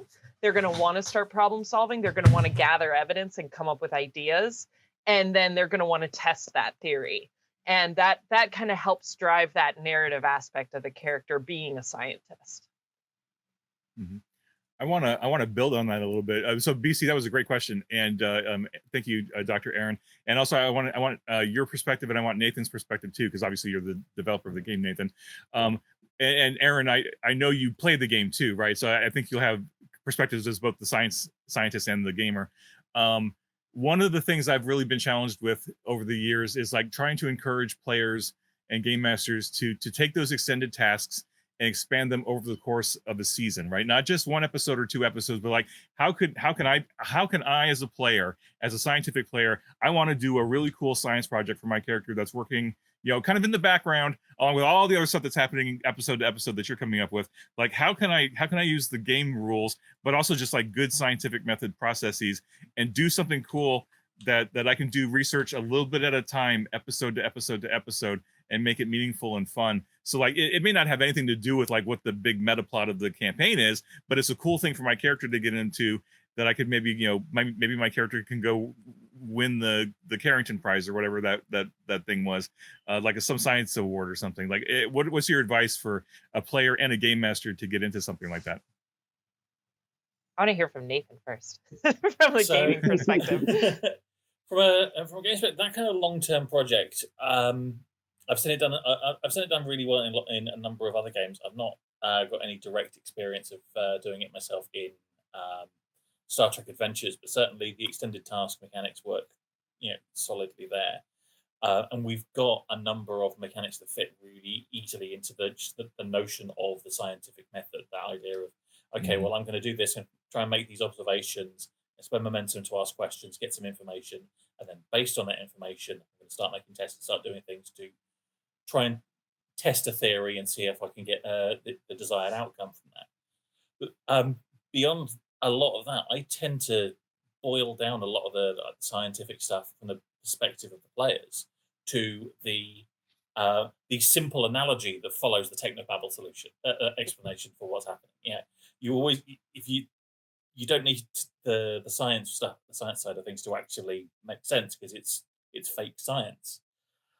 But the simple analogy afterwards, as long as that's solid, the players will have a handle on what they're expected to be able to do and what they can consider as possible solutions. Yeah, we just and then saw you a can dress it subspace up. zipper. We just saw a subspace zipper, right? Exactly. Wait, Aaron, were you behind that? Little bit. In fact, I think it's so funny. Cool. So that was the famous musical episode that just came out, but that was actually the hardest gig I've ever been given. And I don't know if you remember, we might have been on this show talking about where I was like, there's something coming up I can't talk about, but like it was really hard to do. That's because cool. like when we have those, and Nathan, like you said, like those fun, goofy ideas, right? An energy monster, the hand of Apollo, like all this sort of stuff. A lot of times it's like, just don't explain it. Like you're going to get yourself into trouble. And so when we were working on that and they were coming up with a story and I was like, awesome, musical, great, let's do it. And they were like, I was like, but don't put any science. They were like, no. We want this to be like super scientific. I was like, oh no. So anyway, I'm pretty proud with how it came out. I was happy. Yeah, that was good. Thank you. I have to ask then, this is a great question. We'll all hear it here first, which is really exciting. So the zipper idea. So hold on. who created the problem? Did you create the problem and then also the solution of were you looking around your house or looked down like, oh, zipper, I guess. I'm like, how did that go? I mean, it's always a collaborative process. We're all bouncing ideas around and throwing out different analogies, exactly like we're talking about. And I think they used this as well as the zipper, but it actually started with the idea of that our universes, these multiverses, are kind of weaved together like a sweater. So it's like sometimes these yarns don't even touch each other, but they're all interwoven. But if you break apart, the whole thing starts to unravel. So that's kind of where that started. And then even simplifying that further, because what I just gave you was like far too detailed of an explanation, even for a 10-second thing in Star Trek. Is nice. Okay, let's even simplify that further to a zipper, that you just need to zip it back up together. But yeah, it's fun, but you don't expect people, and that's what I love, Nathan, your example, because I actually go back to the Futurama episode where no one has gone before, where they make fun of that. They parody it brilliantly. They're like, oh, we're going to put energy from here, we're going to reroute from the engines, and Bender's just like putting too much air into a balloon. And they're like, oh, okay. And so, it's a great reminder to default to those. I remember distinctly that at the beginning of season 2 of Discovery, they point it out almost perfectly when once Pike comes aboard the Discovery. Yeah, exactly. I love it. Very cool. And so Derek, I was gonna say, do we have any weird or arcane science coming into the autobiography book anything new, any new concepts that you worked on? Not so much, not really. That would have been great though, because if I had thought about that as I was writing, maybe I could have had a really quick confab with Dr. Aaron McDonald and been like, what could I have done? What could I have done? But no, not so much. I have some things that are a little left field, shall we say, or off kilter. You're like, what? What's happening? Kind of thing. But I would imagine the science of that, but I don't want to go too far into those weeds. But no, not so much, so much. But I'm sure afterwards that as Dr. Aaron is reading it, she'll be like, oh, maybe this is because of that, or that's because of this. So I can retcon anything you give me. I'm sure. We can make anything work. But I think too, I think Deep Space Nine and Cisco and all of those stories intertwined, those are the most sort of more philosophical, metaphysical, explorations. Whereas I think Voyager is harder because it's so scientific and all of their problems are very rooted in science. But Deep Space Nine is exploring much more philosophy. And that's interesting, because doing the autobiography, I realized, I'm like, wow, Janeway is such the scientist. Thank God he didn't get Janeway because she's such the scientist, and you're right. Ben is so much more philosophical, and I can deal with that with his soul and his spirit a lot easier than doing Janeway. Yeah. So when you're creating stories, particularly for the role-playing game, where we're talking about DS9 is obviously more philosophical, and for that kind of thing, you could go to Plato's Republic and read that and get the idea of philosophy. Where would you go? Where would you recommend people go to get the inspirations for more science-based activities in their Star Trek games? Oh, that's such an annoyingly good question that I'm not prepared for. I'll plug my own stuff because I'm resurrecting my YouTube channel and I'm coming up with some more, basic time travel, multiverse, faster than light travel, those sort of things that you can get quick primers on. And I mean, it just depends on how deep you want to get into the weeds. Honestly, things and this, I think, is what people bump up against, is that if you go on Wikipedia and you look up space-time, it's about 18 pages long thesis on the intricacies of mathematical space-time. That is not what you're looking for. You're looking for a basic.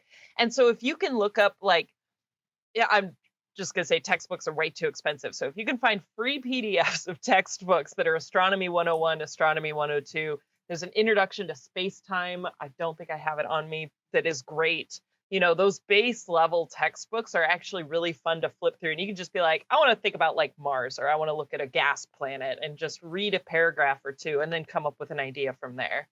Yeah. One of the best ideas you gave me was NASA Kids. and I now Yeah, have that's that on right. my- Thank you. Yeah, I Mhm. now use Mhm. that. I have to ask BC and Bill. As you play games often, have you ever created a cool scientific contest, new concept in your games, and tell us about that and what you would encourage game masters to do in that case. Wow, good question. I think that we technobabble a lot, so we're constantly, trying to, use anti-tachyons through the main deflector to technobabble the thing and into whatever. Right. So that's something we lean on as a crutch a great deal. I think one of the things that's interesting about both the campaigns that I'm playing in is our science officer is a soft science officer. And I do kind of wonder, like, what are the special considerations for somebody whose specialties are things like history and sociology and what have you? Cool. I'd be Yeah. fascinated to hear how that plays out. I would love to see that, because I always even wondered with the Wrath of Khan episode, Space Seed, you had a historian on board. It's like, Mhm. and did she spend all her day painting? Like, what did she do? What was her? What did the 8 hours look like when they're flying 20 light years? Over a course of 2 weeks or something. That's really fascinating to see. We'll have to have a show about just soft sciences. I'm going to invite you on about that. How about you? Mhm.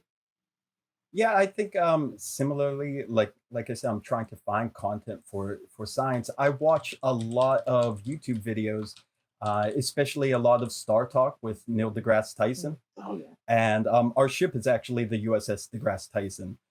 So I get a lot of inspiration for like some strange science ideas from there. So I did use one where he was talking about oh good lord, I can't remember the scientific term at this point, but take something he says and see how it could create like an interesting encounter for the ship and the crew to just stumble across in space and make that an entire episode. So we did that once, and I'm just desperately trying to find more because, yeah, like I said, it's not my strong suit. So this is helping me a lot. So thank Good. you. Well, I hope too. I mean, we kind of glossed over a little bit from the science side doing these long-term investigations. And I think what's important to remember is if you have someone with an astronomy or an astrophysics background, even us as scientists here in astronomy and astrophysics, we can only take what the universe gives us. And so you could have an encounter where they get a bunch of data from some, pulsar or some supernova or something that is weird and interesting. And they spend some time in the background analyzing it, but they hit a wall and they have to wait until the next sort of thing they come across might actually spark some more information or another data set that they can use. So that kind of helps, remembering that you only have what the universe will give you. And that comes back to be able to using the long-term multi-episode. Yeah. Really like that. Jeff, did you have one more say? It's time for giveaways. Oh, the only thing I was going to say is the sites that I tend to use for the data is like, I think Crash Course is great. PBS Space Time on YouTube is really good. And I like futurists like Isaac Author. I think their stuff is really good to watch and get into and get some ideas for. Cool. I'll add, my son is 8 and he's watching a lot of Kyrgyzstan videos. I may have the pronunciation wrong. It's Kyrgyzstan or something like that. They do a lot of science and a lot of viruses and just like a lot of fascinating stuff, a lot of research. And it's really neat to watch that because it's aimed at a younger audience. But like I'm still learning stuff too, right? Because I'm a liberal arts major, so I didn't know any of this science or math or stuff, and I'm learning it from him while he's learning it. Super cool. I know, Michael, we've got to go to giveaways, but I want to add one thing. Thomas had a great comment in the chat about how it's interesting, like when you expand the scale of anthropology and archaeology and some of the soft sciences to get away from just Earth, and you start adding in other galactic cultures, like it expands the possibilities of a character. And I wanted to tie it into a little bit to what everybody was talking about, especially Dr. Erin, where she was saying, if science is a language, trust that your character knows that language, even if you don't as a player, right? Trust your character, trust the character sheet. Let them kind of guide you to say, like, I want my character to do a thing. Like me as the player, I don't know how to do this, but my character probably does. And just like it just looking at Thomas's comments, he was like, on Earth, right, an archaeologist or an anthropologist could spend an entire career on one culture or one piece of a culture, right? But then if you take that same person and you expand it out to Star Trek, and now you're an archaeologist on a ship, but you could be a specialist in Vulcan archaeology or Klingon archaeology or Cardassian archaeology, in addition to some Earth culture or something. even narrow Yeah. it down beyond that. Pre-Surak Reformation Vulcan archaeology. Right. Oh, Right. Yeah. Next Yep. character.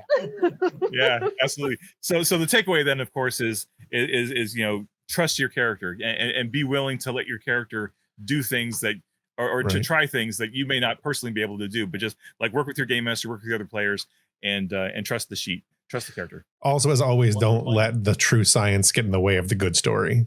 Yes. Oh yeah. Yes. Yeah. One thing I've always liked to remind my players is if they've got a focus in a particular field, they are an expert in that field. If it's a field of science, they have probably written and published papers on that subject. So they're Good stuff. well known in that field. They're likely to be known in that field and have other people who read their works. Love it. Bill and BC, look where those questions took us. This was great. That could have been a whole episode. We could For literally real. go back. That and was do a whole amazing. episode Yeah. on that. Wow. Thank We'll you. have to come back to This is great. Yeah.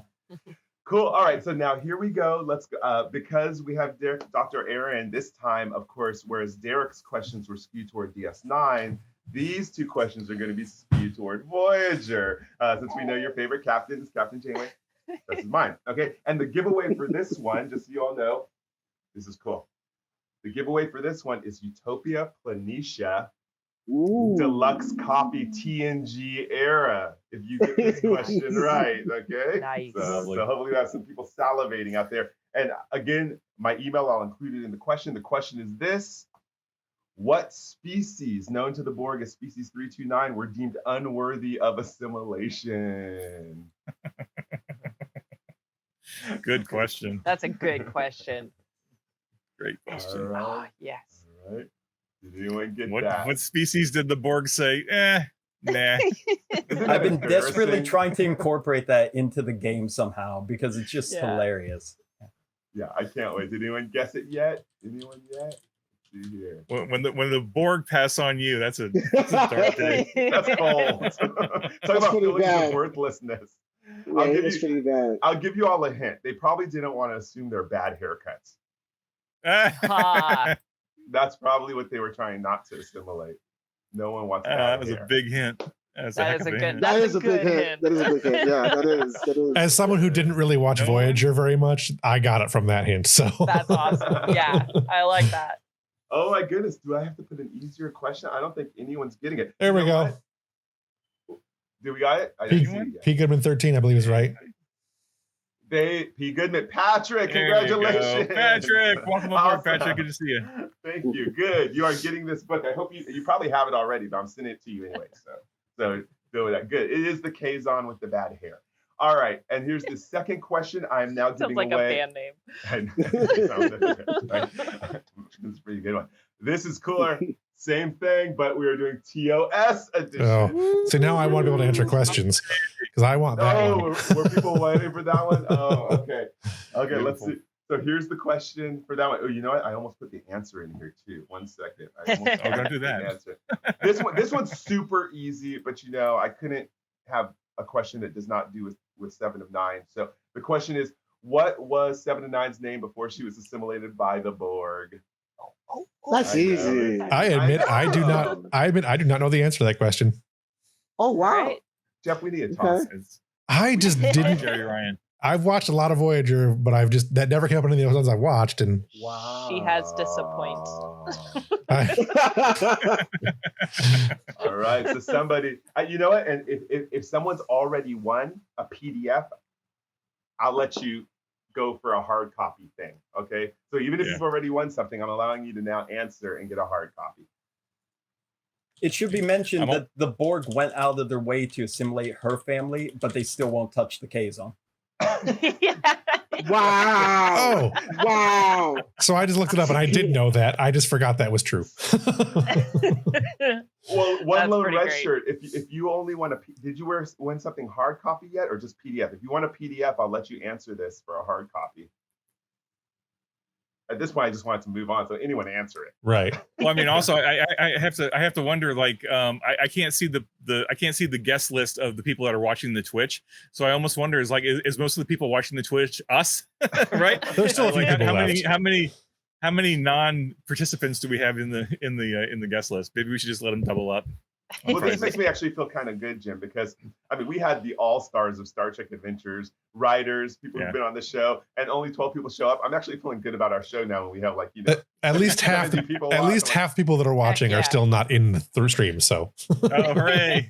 okay, one lone red we shirt. do not Annika outnumber the Hansen. audience. Excellent. Okay. Yay! good. There it is. Congratulations. All right. Love And then because this is our 100th episode and we're wrapping up toward the end, we're doing one more surprise, awesome giveaway. Actually, I think we have two more surprise giveaways. Yeah, Yeah, two more. Yeah. two more. So the giveaway. I think you should do yours first, Jim, because mine's pretty awesome.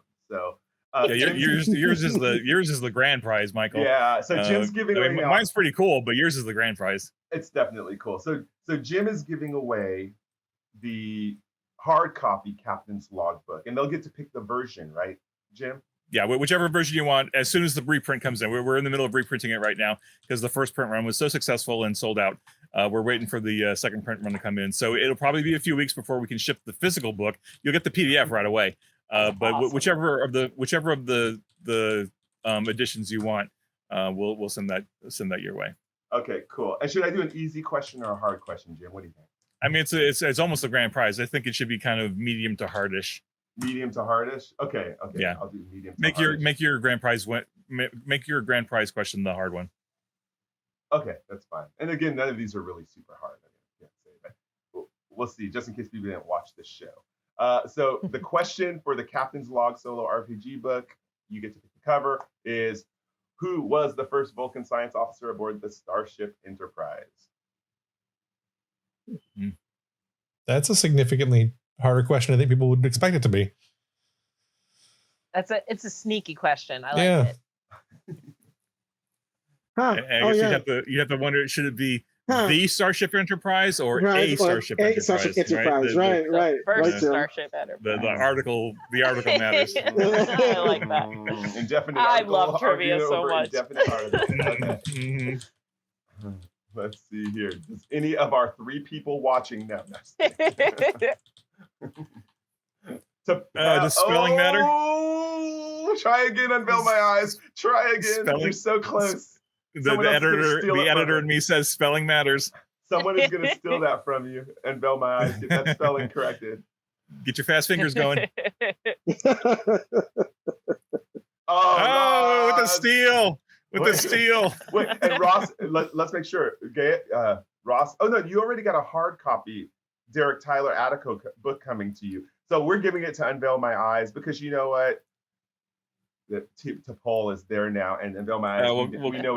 up in post. Yeah, T'Pel was T'Pel was somebody else. T'Pel was. T'Pel's Tuvok's wife. Oh, that's right. That's right. T'Pel. Interesting. All right, everyone. You both got it wrong anyway. Here comes the grand prize giveaway. All right. Yeah, this is awesome. You're amazing for doing this, Michael. I cheer you on. It's okay, and because I'm humorous. I'll keep it. I'm going to keep it a pretty tough question. Actually, I think I like doing that. And is it going to be appropriate to the series, or are you just going to go with an interesting question? I don't care. Just knowing what the prize is, it's definitely going with the series. I had to look. I was like, yeah, okay, of course. that's cool. Okay, but this one, spelling matters. I'm telling you, spelling matters on this. All right, everybody. This is what we're giving away: tricorder box set, fresh, still in wrapping. Okay, inside it has the Captain Kirk dice, the green tunic dice. You'll remember. So those are very popular. Very popular. Oh my gosh! Very nice. I've been saving this for Very this nice, day. Bill.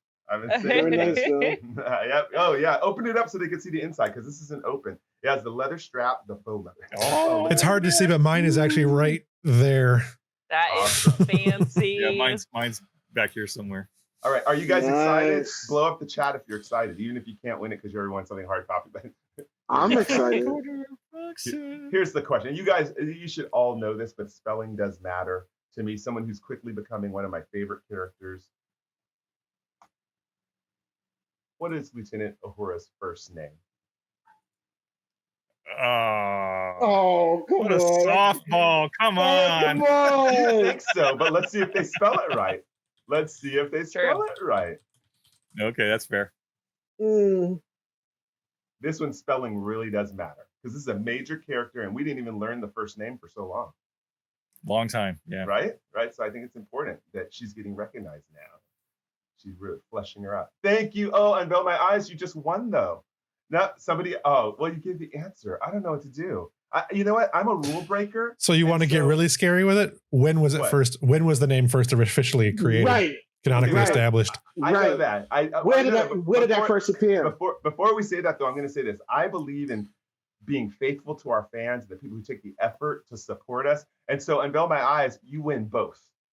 You win both. I'm sending you both. Okay. So thanks for sticking through. Email michaeldismuke1@gmail.com with your information, your handle, so I know who you are. And then I'll take care of all the shipping address stuff there. So first of all, let's give a big Def ASL clap to all of the people who did stay on today. All right. And now to your question, Jeff. What was your question? What year was that name canonically established? Oh, I think I know that's when. So great. 2009 movie. Patrick got it. Yep. Yeah. 2009, right? Yep. Yeah. The JJ 2009. Yeah. Yep. So a character that was created in 1967 didn't get a first name until 2009. I'm pretty sure the first name was mentioned in the animated series. Oh. But it wasn't counted as canon before really? The 2009. Oh wow. See, now I didn't even know that. Really I'd have to rewatch. I've seen the entire animated series. I don't remember them ever saying it, but again, there's a lot about that show I don't remember. Oh, Gaius Ross Aaron. asked, wasn't it in a novel too? So I don't know. We'll have to look into beta canon on that. Well, that's why I said canonically. Ask Aaron Harvey. Yeah. All right. I'll reach out to Aaron Harvey and see if I can remember. Well, you know how we do in tradition. We're at time now. I really appreciate everyone. We're going to do our gratitude. This is our group here to take us out of the 100th episode extravaganza for continuing conversations. Also, people who are watching, feel free to put gratitude in the chat if you want. You can drop it there. But let's go ahead and start. Why don't we start with you, Nathan Dowdell? Give us your gratitude moment here. Suddenly lost the window. He was researching. You were researching it, weren't you? Yeah. I was checking to see if I wasn't. I'd like to thank Memory Alpha. His thank you goes to Memory Alpha. Hey, if it's good enough for Simon Pegg when he was working on Star Trek Beyond, it's good enough. Okay. To be honest, I'm grateful to be able to continue to give back to Star Trek. Something that means so much to so many people, and it's been such a big factor in my life, and to continue to have the opportunity to interact with other fans through the game. I still miss the fact that Destination Star Trek, one of the conventions over here, stopped. It was cancelled, so because I enjoyed going along and demoing the game and meeting people there. Yeah. Okay. Good. Thank you, Derek Tyler Attico. Who's your gratitude go to? Well, my gratitude is to the fans and families, because Star Trek. Well, I'm thankful to have done so much work in the Star Trek universe, but that is only because of the fans and families that have perpetuated and kept Star Trek alive now 57 plus years. And anytime I talk to people, they all have these stories of, oh, I watched it with my dad, I watched it with my mom, it brought us together. Even when we weren't talking, we would watch Star Trek together, and they go back to not talking, But it's all about family, and it's those families. So without those fans and those families, we wouldn't have anything to talk about, So I'm thankful for that, seriously. So true. Well said. Well said. Let's see. Let's go over to Jeff Harvey, Studio Timbo, our producer. What's your gratitude? Honestly, my gratitude is to the subscribers to the YouTube channel, the fans that followed us here on Twitch, the fans that have made the show far more than I ever thought it was going to be when I first started it. And of course, Michael and Jim, you guys for carrying it on to 100 episodes, because I would not have been able to make it this far on my own. It's been a great time to be able to see this show do this well and to see how it affects the fans. And I must say that one of the things that really affects me when I see this is some of the comments we get on YouTube and in some of the Facebook chats and even on the Discords and things like that. Like, the fans are really touched by this game, and they're really touched by the fact that you guys bring it so close to them.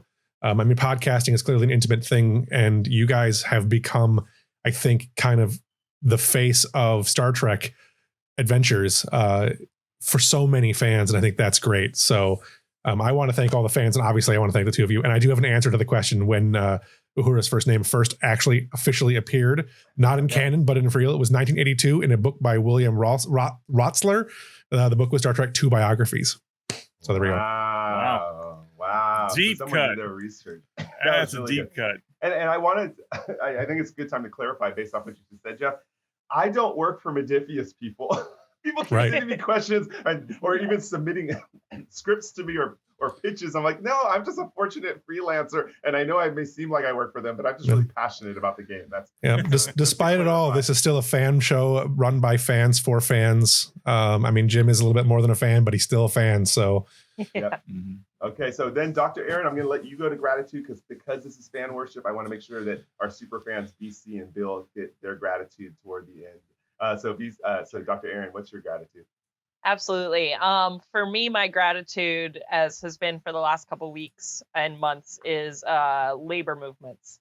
I want to be a TV writer. That is the next step in my goal. And I just am filled with so much emotion at my friends and colleagues who overnight had to become labor community organizers when all they want to do is sit in their pajamas and write TV shows. And so they've worked so hard in just unbearable conditions. And for the WGA, they won. This is a huge success. And we're all just so thrilled. And it really was for future people to come along and do this. So I'm just so grateful. SAG-AFTRA is still fighting the good fight. And so we wish them the best of luck, but things are looking positive. And so thank you all. And really, honestly, I think the fan support and particularly the Star Trek fan community had a big role in the Star Trek strike support squad that was organized, getting water and snacks from all over the world out to the strike lines. So I had never been more educated about how that works and how the unions work. If it weren't for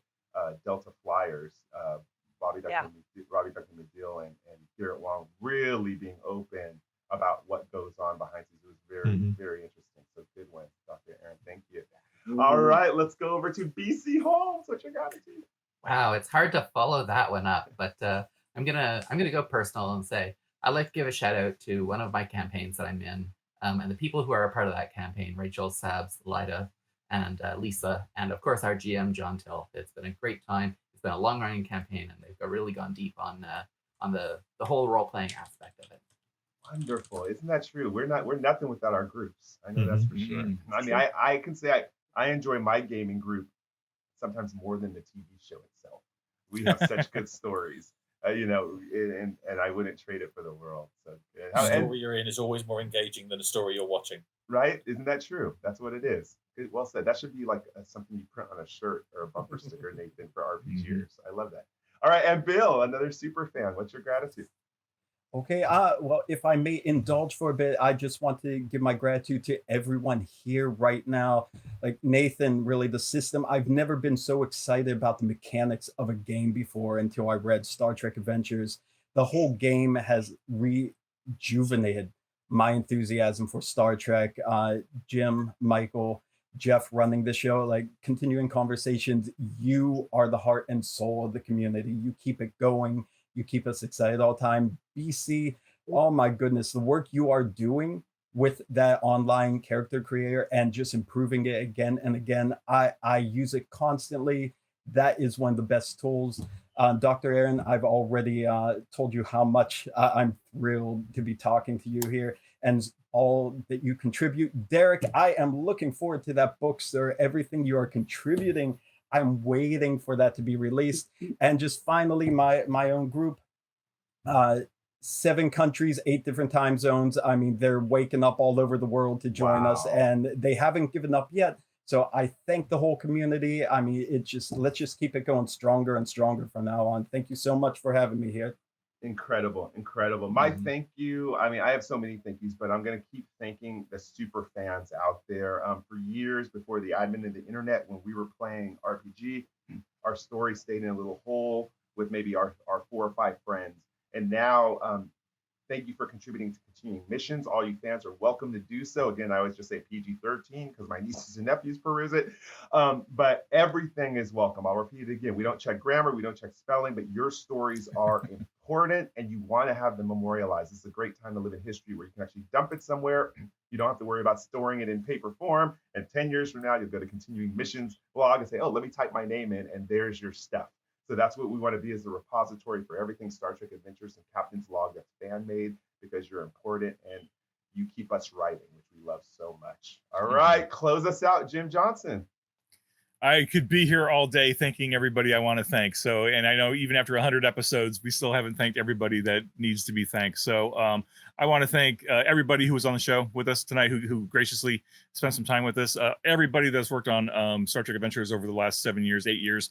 Everybody at Modifius for even making it happen. Chris Birch for putting it all together initially. Nathan, of course, designing the game, all that hard work. All the playtesters that worked on the first edition of the game, or the whole game, the Captain's Log, Star Trek Adventures, everything, all that stuff, all those people in the back of the book, everybody had a piece of that. So yeah, just so many people to thank, and we couldn't be doing it without you all. And this is I'm a super fan just as much as everybody else is. So thanks for all the hard work that you're doing. Thanks for your passion for the game. Thanks for supporting each other. Especially the fans. Like I love seeing new fans coming into the game every day, and I love seeing the other fans just supporting them, right, and saying, hey, we can help you out. And they answer questions even faster than Nathan or I or any of the other writers can. Like they get on Discord and Facebook and stuff, and they're answering the rules questions before we do. So just super excited to see this happening. And if someone had told me 7 years ago that we'd still be doing it, I don't think I would have believed them.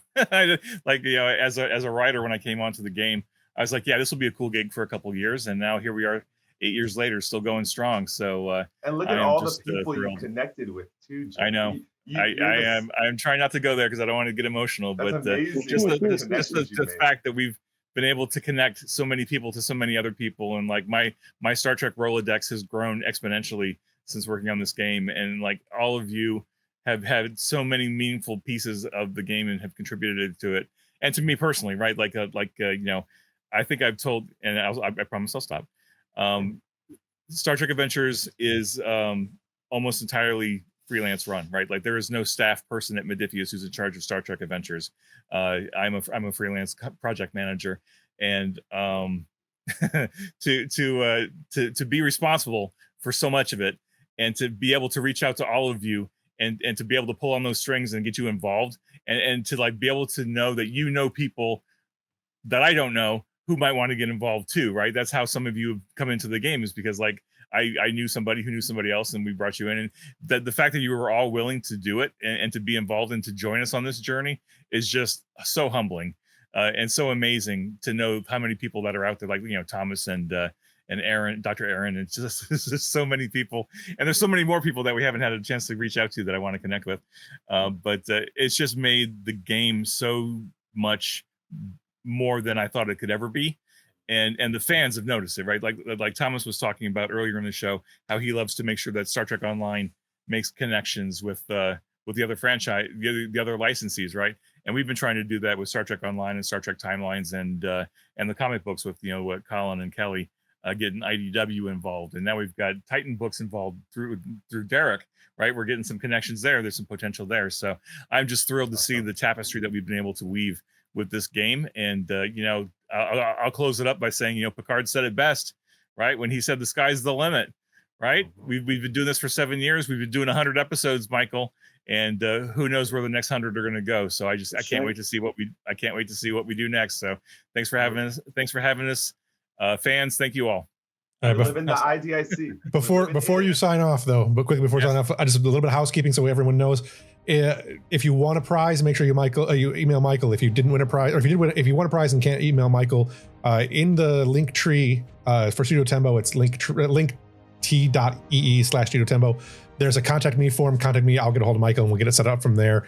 Check out the show on all the places that it's available and share it with everybody you know. Go ahead, Michael. All right, good. So until next time, it's IDIC. The conversation continues. Love y'all. Live long and prosper, everybody. Be safe, be well. We'll see you all real soon.